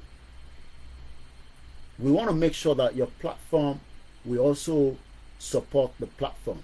Well, the way you can support the platform is just through your voluntary donation. And your voluntary donation are always welcome. And like I said, it's a voluntary donation. I'm going to pay the voluntary. What happened here? Okay. Koshomo. Okay, something must have happened. Okay, that's it there. So that is the account details, all on the screen, where you can help this platform so that we can grow this platform, as this platform does not take any advertisement. It's a straightforward, without mixing word. We say it as it is, under the rules of self-determination. without anybody, and I mean anybody. We care less about whether Tinubu is your president. It doesn't make any difference to me, because at the end of the day, Tinubu is only there for a very, very, very limited time. So let's come back into the program, because we have there about 20-something minutes left to complete this broadcast this evening. So I'm going to play the video of Dr. Kemi Olunloyo. I'm going to mute my mic so that we can get the sound out. And once again, I'd like to appreciate every one of you. Mr. Daniel Adeyemi Mokinyi, those of you on the Twitter space, shout out to you. We have 9 people that are now listening. Akin Games, I think, is trying to say it is a natural water. Thank you so much, as we have many of you that have joined us. I might open the phone line like I promised, and I think I should do so. So let's get Dr. Kemi Olunloyo out of the way first, and then we open the phone line. August 14, 2024. President Tinubu, obviously you've seen what's happening in Japan. I've been urging you to step down. You need to resign as president of Nigeria and follow what Kishida just did. President Kishida has been in office 3 years, didn't even make his 4th year. He resigned this morning in a press conference, and he told the Japanese people that he's not seeking re-election, and of course he's going to make sure his party produces somebody else. This guy resigned because of so many things: financial misconduct, rising housing costs. That housing cost stuff was very big in Japan. Food is expensive, housing is expensive. Is Japan different from what Nigeria is going through? I mean, every country in the world is going through housing costs. America is doing it. Canada is suffering from it. Everybody has that stuff going on. But when a prime minister or a president cannot sustain the economy and cannot fix it, and $1 is 1,602 naira, that president needs to step down. President Tinubu, do the honorable thing and step down. When Tinubu stepped down, who takes over? When President Tinubu stepped down, ta ló máa gba oyè yẹn? Resignation is not in Nigerian politician dictionary. AADRS Ayuba. Dr. Kemi Olunloyo is asking Tinubu to resign. Muki baba mi Apata Emmanuel Mukinsa. Bí Tinubu bá kúrò lórí oyè, ṣé mọ̀ pé ṣé tí máa gbàjọba nìyẹn? Àbí, are we finally seeing the dissolution of Nigeria directly or indirectly? Is that what Obasanjo is pushing from America? Oh, or is there a coup coming up? Step down. And then what happened? So Tinubu stepped down. Then ta ló máa wà lórí oyè? Peter Obi or Atiku? Or we will do like what is happening in Bangladesh. Alogbe Wole Soyinka to become another interim government. Fìdí. There's a lot of things playing behind the curtain. Táwa náà mọ̀ àti tá mọ̀. Nigeria is finally going into the last straw. Tinubu ló máa jẹ́ the last president lágbára Ọlọ́run. Àtúnrí president kankan mọ́. And that's why I said there will be a bit of pain tá bá fẹ́ bímọ yẹn. And I hope many of us understand that. Stepping down is not the solution. Benny. Japanese people don't take nonsense. Benny, Mr. Femi Johnson. Orileede and Tinubu should just declare Yoruba nation instead. And the North will not dare try nonsense. Because Tinubu náà ti rí díẹ̀ kó lára equipment jáde. Ṣé rántí pé mò ń pariwo ní gbogbo last year? Ẹ sọ fún Tinubu pé kó pín military sọ́nà mẹ́ta. How many people remember that? Is this going to make sense now? Time will tell. There is a lot playing out in Nigeria, and anything can explode. Just reasoning, no electricity, no good roads, no good education system, and more. Stepping down for what? Just for nothing? Tinubu declare Yoruba nation, declare Biafra, declare Arewa nation, and let everybody go their separate ways and give windows for negotiation for what and what needs to be resolved, and that declaration would have been said live. Ẹ rántí pé mo ní kí Tinubu lọ sí America kó sọ fún Joe Biden, kó sọ fún Keir Starmer, kó sọ fún UN General Secretary pé Nigeria must be dissolved. If not, wọ́n máa gbé orí Tinubu wá bá wa ní South West ni pẹ̀lú nǹkan tó fẹ́ play out. It will be very very dirty. Guns mo kí ẹ. Chief Tinubu Mr. ẹ lọ fọkàn balẹ̀. A máa dìbò, a máa wọlé. Ó dìbò lóòótọ́.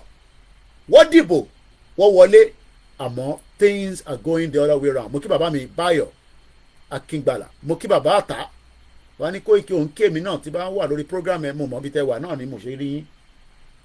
What we are saying, my open phone line, because angle tí Dr. Kemi Olunloyo gbé jáde, I'm not yet for us to criticize him, but kí làwọn tún rí táwọn ò rí, because there's a lot of people seeing different things. Kí ni Ṣòwòrẹ́ ń rí táàrí, but in táwọn arí lábẹ́ bàbá Akíntóyè àti Olóyè Ìgbòho àtọ̀túnba Démọ́lá àti YSDM àti gbogbo àwọn elétò ni pé kí Yorùbá dá dúró gẹ́gẹ́ bí orílẹ̀-èdè, gẹ́gẹ́ bí country, which everybody agrees. But èwo ni step down, èwo ni military coup, kí ló ń ṣẹlẹ̀ gangan? Ṣé a ti ń dé ibi tí powder tí ó wà nínú gunpowder lọ́pẹ́, but ibì kan ló wà, ṣé ó ti fẹ́ pop? Àbọ̀ṣì ń fi ice water àti block wọ́n fi ṣe mọ̀ pé tí nǹkan bá fẹ́ explode ẹ lè máa suppress ẹ tó bá dé stage kan akọ explode lójijì. Is Nigeria getting to that boom? Àbí ó ṣì wà níbi ẹ release? Yes, ẹ lè máa compare Japan ò ń ṣe Nigeria, èdè kan ló ń sọ ní Japan. So táwọn ọmọ ìlú bá jáde pé kí Japanese prime minister resign, ó gbọ́dọ̀ resign, if not wàá fọ́gò mọ́ lórí. Báwo bá ní Tinubu kó lọ resign, àwọn ọmọ Yorùbá ní kò lè resign, ọmọ Igbo ní kò resign torí ara ń ta wọ́n. Àwọn Peter Obi, Àtíkù náà òun ti gbé lọ sí ICC, ó ti pààyàn 100, but Àtíkù wọ́n ló wà behind the protest now. Ṣòwòrẹ́ ní revolution now. Ọmọ Nàìjíríà o gbọ́dọ̀ máa ní data lọ́wọ́ yìí o gbọ́dọ̀ ní data, torí pé ó lè jẹ́ lóru tí bá ti sọ pé pú wàá kọ́ máa Koiki ti jáde o, ó ti sọ pú, kò ń ṣe látọ̀dọ̀ tiwa o, ó lè jẹ́ láti north. It could erupt from anywhere as the country is going through what they call the keg of gunpowder. Gbọ́ mi yé mọ́. Am I sister mi Manchester, am I communicating? Bukky Gold àbí Bukky Jesse kú iṣẹ́ takuntakun ma. Love her program as she's fighting for justice for Mohbad. Gbogbo àná la need the justice. Orileede wa ní Koiki, ó dà pé I am sensing a regional government is loading o. In due course, expect if Tinubu is accept lẹ́fẹ̀ẹ́ sọ if Tinubu is ọmọ àlè. Bàbá mi ò sé ní Yorùbá tẹ̀ ń kọ́ ti pọ̀ jù, ẹni gbogbo Europe pátápátá èdè òtótọ́ ó ti yá àwọn tó tẹ kọ́ fún. Ẹ má yẹ kí n lọ gẹ́ra mi jẹ. Ẹ jẹ́ ká padà sọ́dọ̀ Dr. Kemi Olunloyo. From the president of Nigeria. Find somebody 55 or younger in your party and let's have fresh new elections.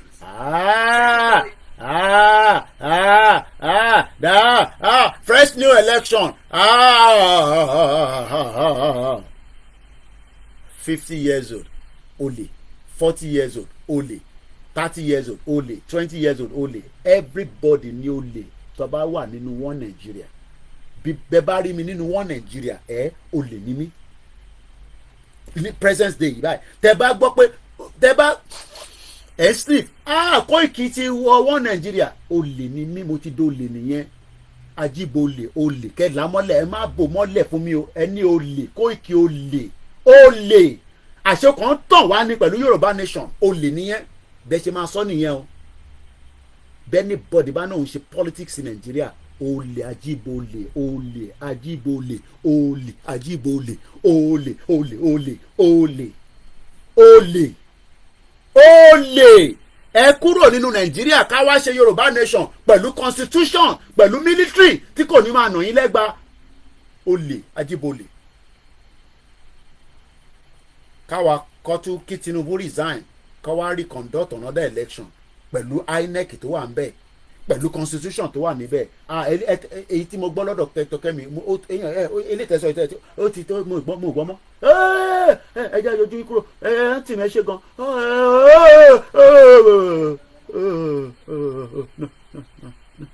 èyí táwa fẹ́ gbọ́ òun lélẹ̀ mọ̀ bọ̀ kí n fẹ́ fi yọjú wọn kúrò ní o. Impediment to Yoruba development is impediment to Yoruba development. Without Nigeria, we won't be where we are.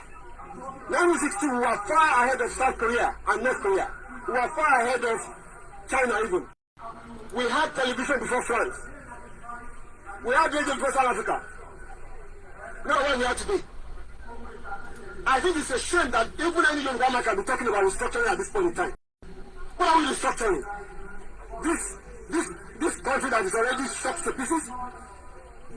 I don't think that's what we want. But they are always talking about giving Nigeria a chance. The patience of Yoruba with Nigeria has come to an end. The weight of Nigeria is not the weight that any normal, ordinary human being can carry, except with the help of Almighty Allah. It is evident, therefore, that the Almighty Allah is with our president. He is carrying the weight for him. The weight of Nigeria is not the weight that any normal, ordinary human being can carry, except with the help of Almighty Allah. It is evident, therefore, that the Almighty Allah is with our president. It is not in their hands, because you know what? Power belongs to the people. Anything we want is what we're going to get. Once again, I want to ask this. Do you think this dream is realizable without a war? And are you prepared to fight another war? This dream can be realized without a war.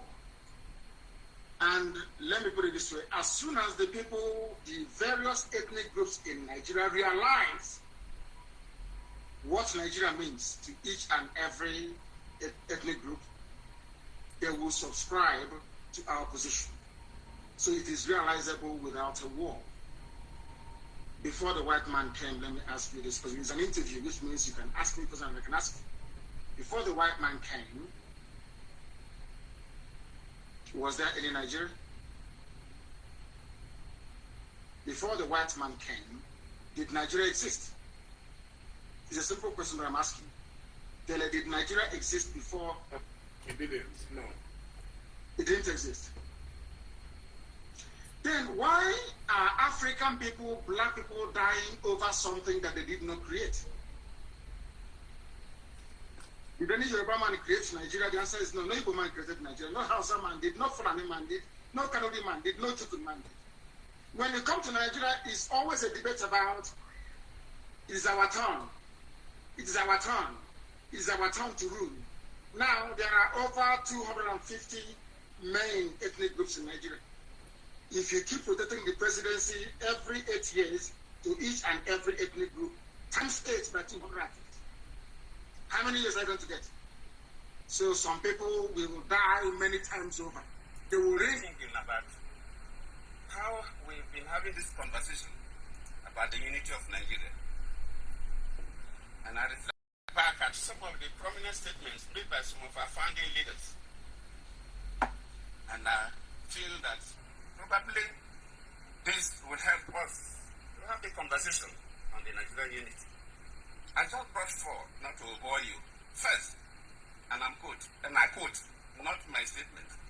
Nigeria is not a nation. It's a mere geographical expression. There are no Nigerians in the same sense as there are English, Welsh, or French.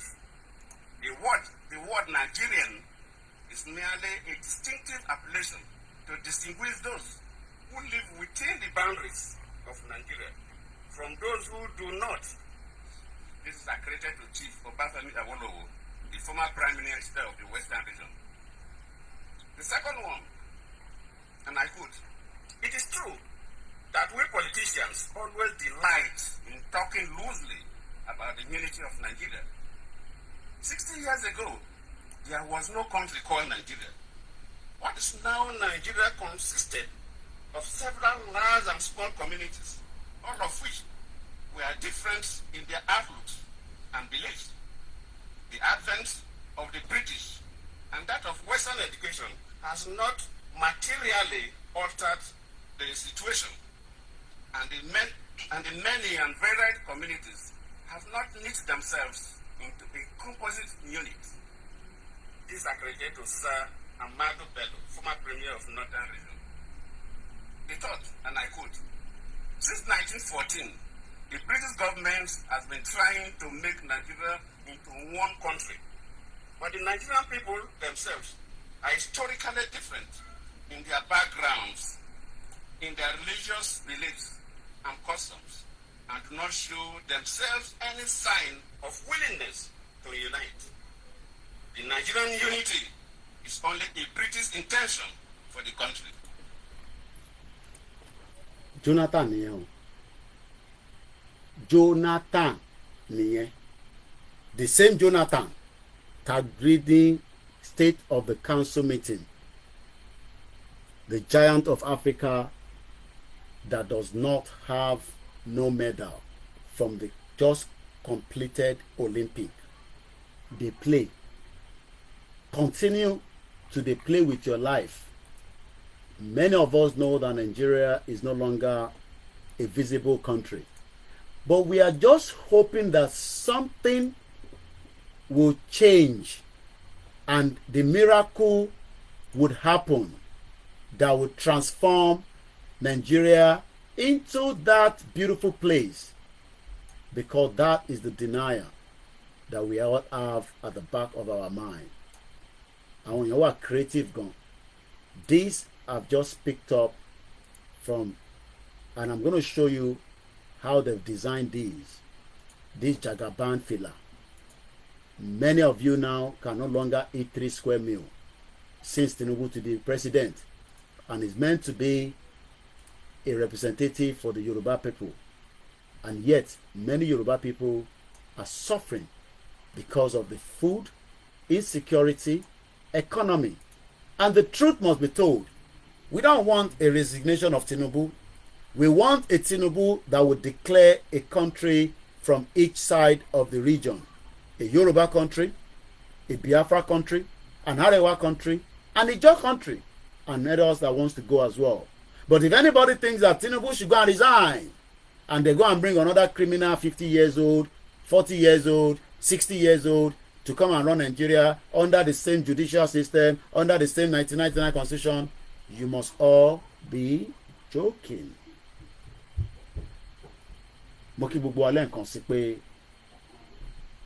The end of Nigeria is here,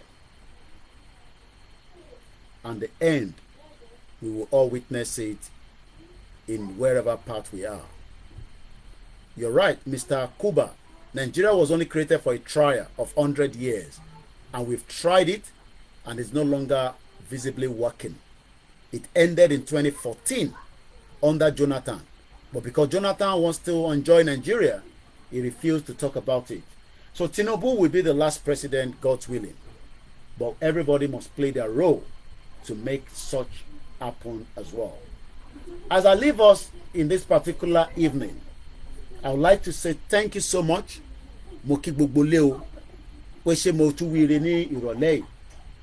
Take whatever you want to take out of the broadcast.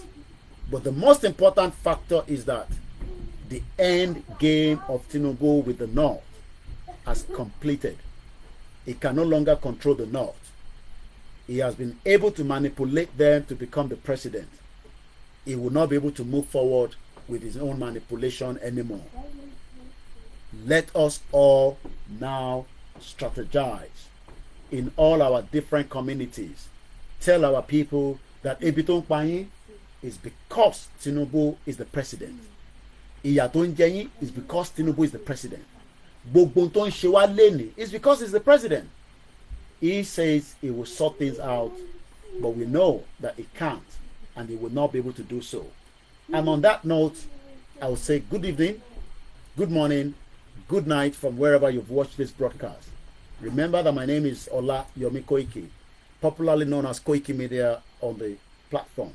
If you want to know more about Yoruba Nation, for whatever reason, make sure you go to the website www.ysdm.org.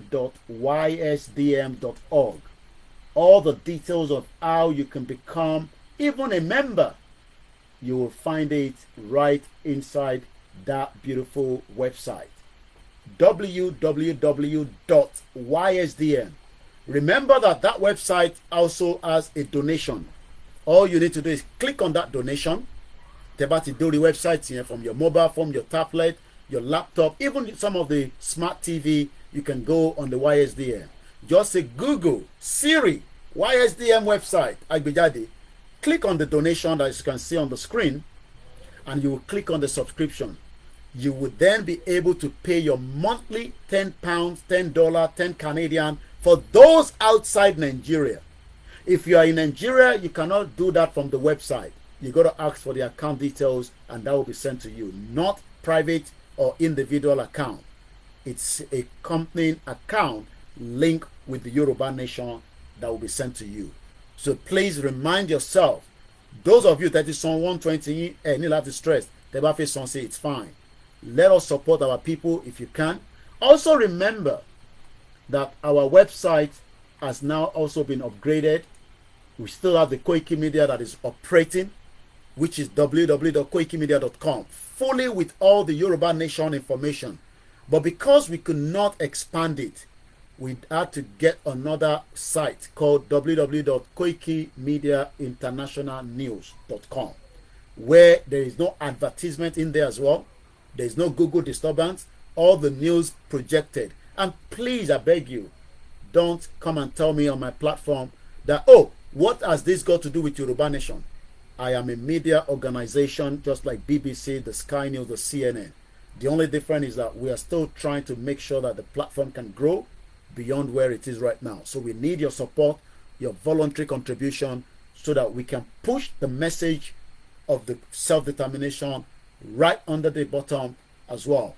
You can reach out to me on the number on the screen, +44 74 044 05917. Remember that you're not the only one trying to get hold of me. We have thousands of Yoruba people around the world at different time zones that are also trying to reach out to me. But I try my best to make sure I return your call. If you want a dinner for the ticket of Igbowo, it is £100 per ticket. That does not mean that after you have paid the £100, you can bring an extra luggage of somebody with you. You will not get into the venue of the dinner. The dinner is well prepared and well articulated. It's only for 150 people. But you will also have the privilege to see Igbowo at the Yoruba Nation 1 million rally. You are all cordially invited. From the BBC. I promised that I will go there. I couldn't make it over the weekend. But I will visit the BBC and do a short video where you'll be able to see where we're going to start from. But the closest train station will be Oxford Circles. Many buses will travel from there, from bus 73, bus 436, and many other buses that will then head into the BBC where the event will start from. Once again, from the south to the north, from Kano to Jigawa, from Bauchi to wherever you are in Nigeria, from the Yoruba land to Anambra to Enugu to Port Harcourt, remember that nobody hates anybody. We just don't want to live in that contraction that the British created in 1914. Bí mo ṣe fi gbogbo wa sílẹ̀ lálẹ́, èmi náà mo tún bọ̀ lọ́la with another dimension. Ó pọ̀ lọ́wọ́ mi gan. That is why I am a journalist. I will continue to encourage us. Do not get involved in crime until we get out of Nigeria. It is a tough one, but let us. Talile tó ní ẹ sọ Yorùbá, tẹ́ ń sọ òyìnbó. Ẹ wà very careful. Latif Nasiru. Okay? Be very careful. You dare not tell me what to speak on this platform. Dizzy Man says he will be there. I've sent his account details. He will be making the payment into for the dinner. So, Mukibu Walen Konsi. Arole sọ pé Tinubu has disappointed many Yoruba. Kò tí disappoint wọn tó. Ẹ jẹ́ ká ṣe máa wò bóyá a máa ra pure water, a máa ṣì fi ṣe kíni, a máa fi nùdí wa. ṣé wọ́n náà fi ń fọyín ni wọ́n fi ń wẹ̀ òun lè máa fi nùdí tó bá yá. Ẹ ṣé gan ni grandma Awoni wọ́n ní láṣẹ Èdùmàrè we will meet again. As I leave you, I've done a lot today already. Mo kí mọ̀ sí mi lẹ́ẹ̀kan sí we appreciate you, we love you. The Yoruba people are always every day inú mo lè má jíṣẹ́ fún yín wọ́n ní kí n kí yín dáadáa. Mo kí gbogbo lé o Yekini Mustapha má bínú sí mi bá ń kí gbogbo àwọn group yín tẹ̀ ṣe meeting ní agbègbè yín. You called me 7 times but by the time tí màá fi rí mo ti wà lórí program mo apologize. Mo kí n láti Òfìkì mo kí ní gbogbo local government tó ń bẹ nílẹ̀ Yorùbá lẹ́ni èmi àbúrò yín náà ni mo ní èmi ni last man standing àjọmọdélẹ̀ lérí ni o kò sẹ́ni kankan tó máa kú àwọn olóṣèlú la máa fẹ́ jẹ wọn sílẹ̀ tá a máa fi kọjá lọ síbi tá à ń lọ. Don't pity them if they die mysteriously. Ikú tó bá ti pa wọ́n ó pa wọ́n gbé náà nìyẹn. They have wicked a lot of us. They have suffered us and nobody should feel any sympathy for them. A máa bọ́ how soon nobody knows but don't go beyond what our leaders have not said. Ìntà bá sọ ẹ má ní àsọ ìntẹ̀ bá gbọ́ tó bá wà a little bit sketchy ẹni sùúrù ká fi jáde kò sí bí kankan ṣe fẹ́ lọ ní gbogbo Nàìjíríà within the space of 10 minutes ó wà lórí desk mi kò ń ṣe pé mo dẹnu kò sí kankan tó fi sọ nípa Ìgbòho nípa Yorùbá nation ó máa dórí desk wa bó ṣe ń yọ sólọ́hùn làwọn náà yọ gbọ́ níbí báyìí wọ́n ní kinní kan ní ẹja fìyẹn sílẹ̀ mo kí gbogbo alẹ́ nǹkan sọ mo kí yàrá Florence Kẹ́hìndé bàbá mi Fẹ́mi Johnson a máa pàdé lọ́la o lágbára Elédùmarè bàbá mi ọba ńlá Ọlálẹ́yẹ tí n bá dárúkọ yín ẹ má fi ṣèbínú mo kí gbogbo ẹni tẹ́ wà lórí Instagram tẹ̀tẹ̀lé mi lẹ́ni Bishop Adesina ẹ ṣé gan ni we will get there ó ń ṣọmọ lókù bẹ́ẹ̀ ni àní sín pẹ̀lú ìyá rẹ̀ olóyè Ìgbòho akí ẹlẹ́ǹkan sí o akí bàbá Akíntóyè akí gbogbo àwọn bàbá tí wọ́n ṣe kíni tó ń tẹ̀lé wa mo kẹ́yìn yá tẹ́ dúró tì wá tẹ́ fi ọ̀já pọ̀n wá pé ẹ máa báṣẹ́ lọ bọ́ bá ń ṣe kò ní ràn yín torí pé kíni ìran wa là ń jà fún ẹni tó bá dẹ̀ ń jà fún rẹ̀ àmàdélẹ̀ lérí Clement mo kí ẹ dáadáa mo kí àwọn Biafra mo kí Simon Ekpa the government in exile àwọn dọ́ọ̀sì náà èèyàn kan pè mí lénìí láti ọ̀dọ̀ àwọn Biafra sister mi kan ní London very good sister she's a Biafra she was a little bit concerned about ìṣẹ̀lẹ̀ tó ṣẹlẹ̀ mo tó fi go into that one pẹ̀lú àwọn àtàwọn kan ní gbogbo òkè ọ̀yà lọ́hùn but she says that gbogbo wa náà lájọ máa délẹ̀ lérí together whether the dọ́ọ̀s doesn't believe in Simon Ekpa but one day I hope that everybody can come in one block and pull out of this structure that the British created. England cannot stop what is happening in Nigeria today. King Charles can only intervene when it has become that boss, but he cannot stop it. Yoruba people will go. Mokibu Wale and Conceal. Shout out to everyone. Koikimedia bringing the work closer to your doorstep. Good night.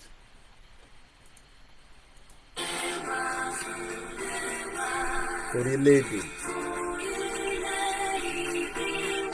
Kagbega.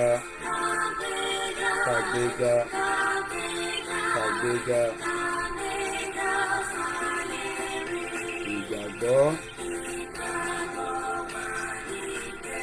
àti ìbẹ̀rù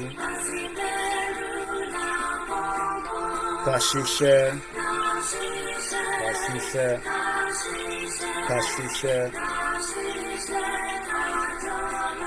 ìṣọ̀kan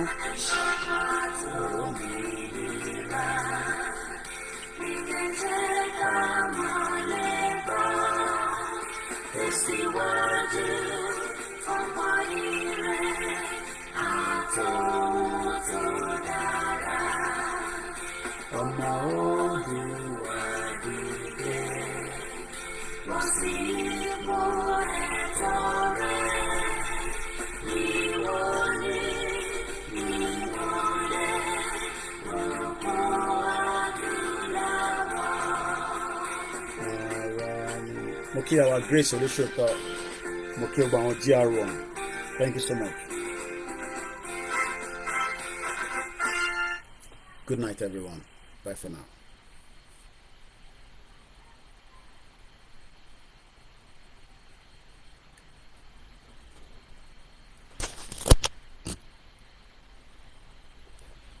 Bye for now.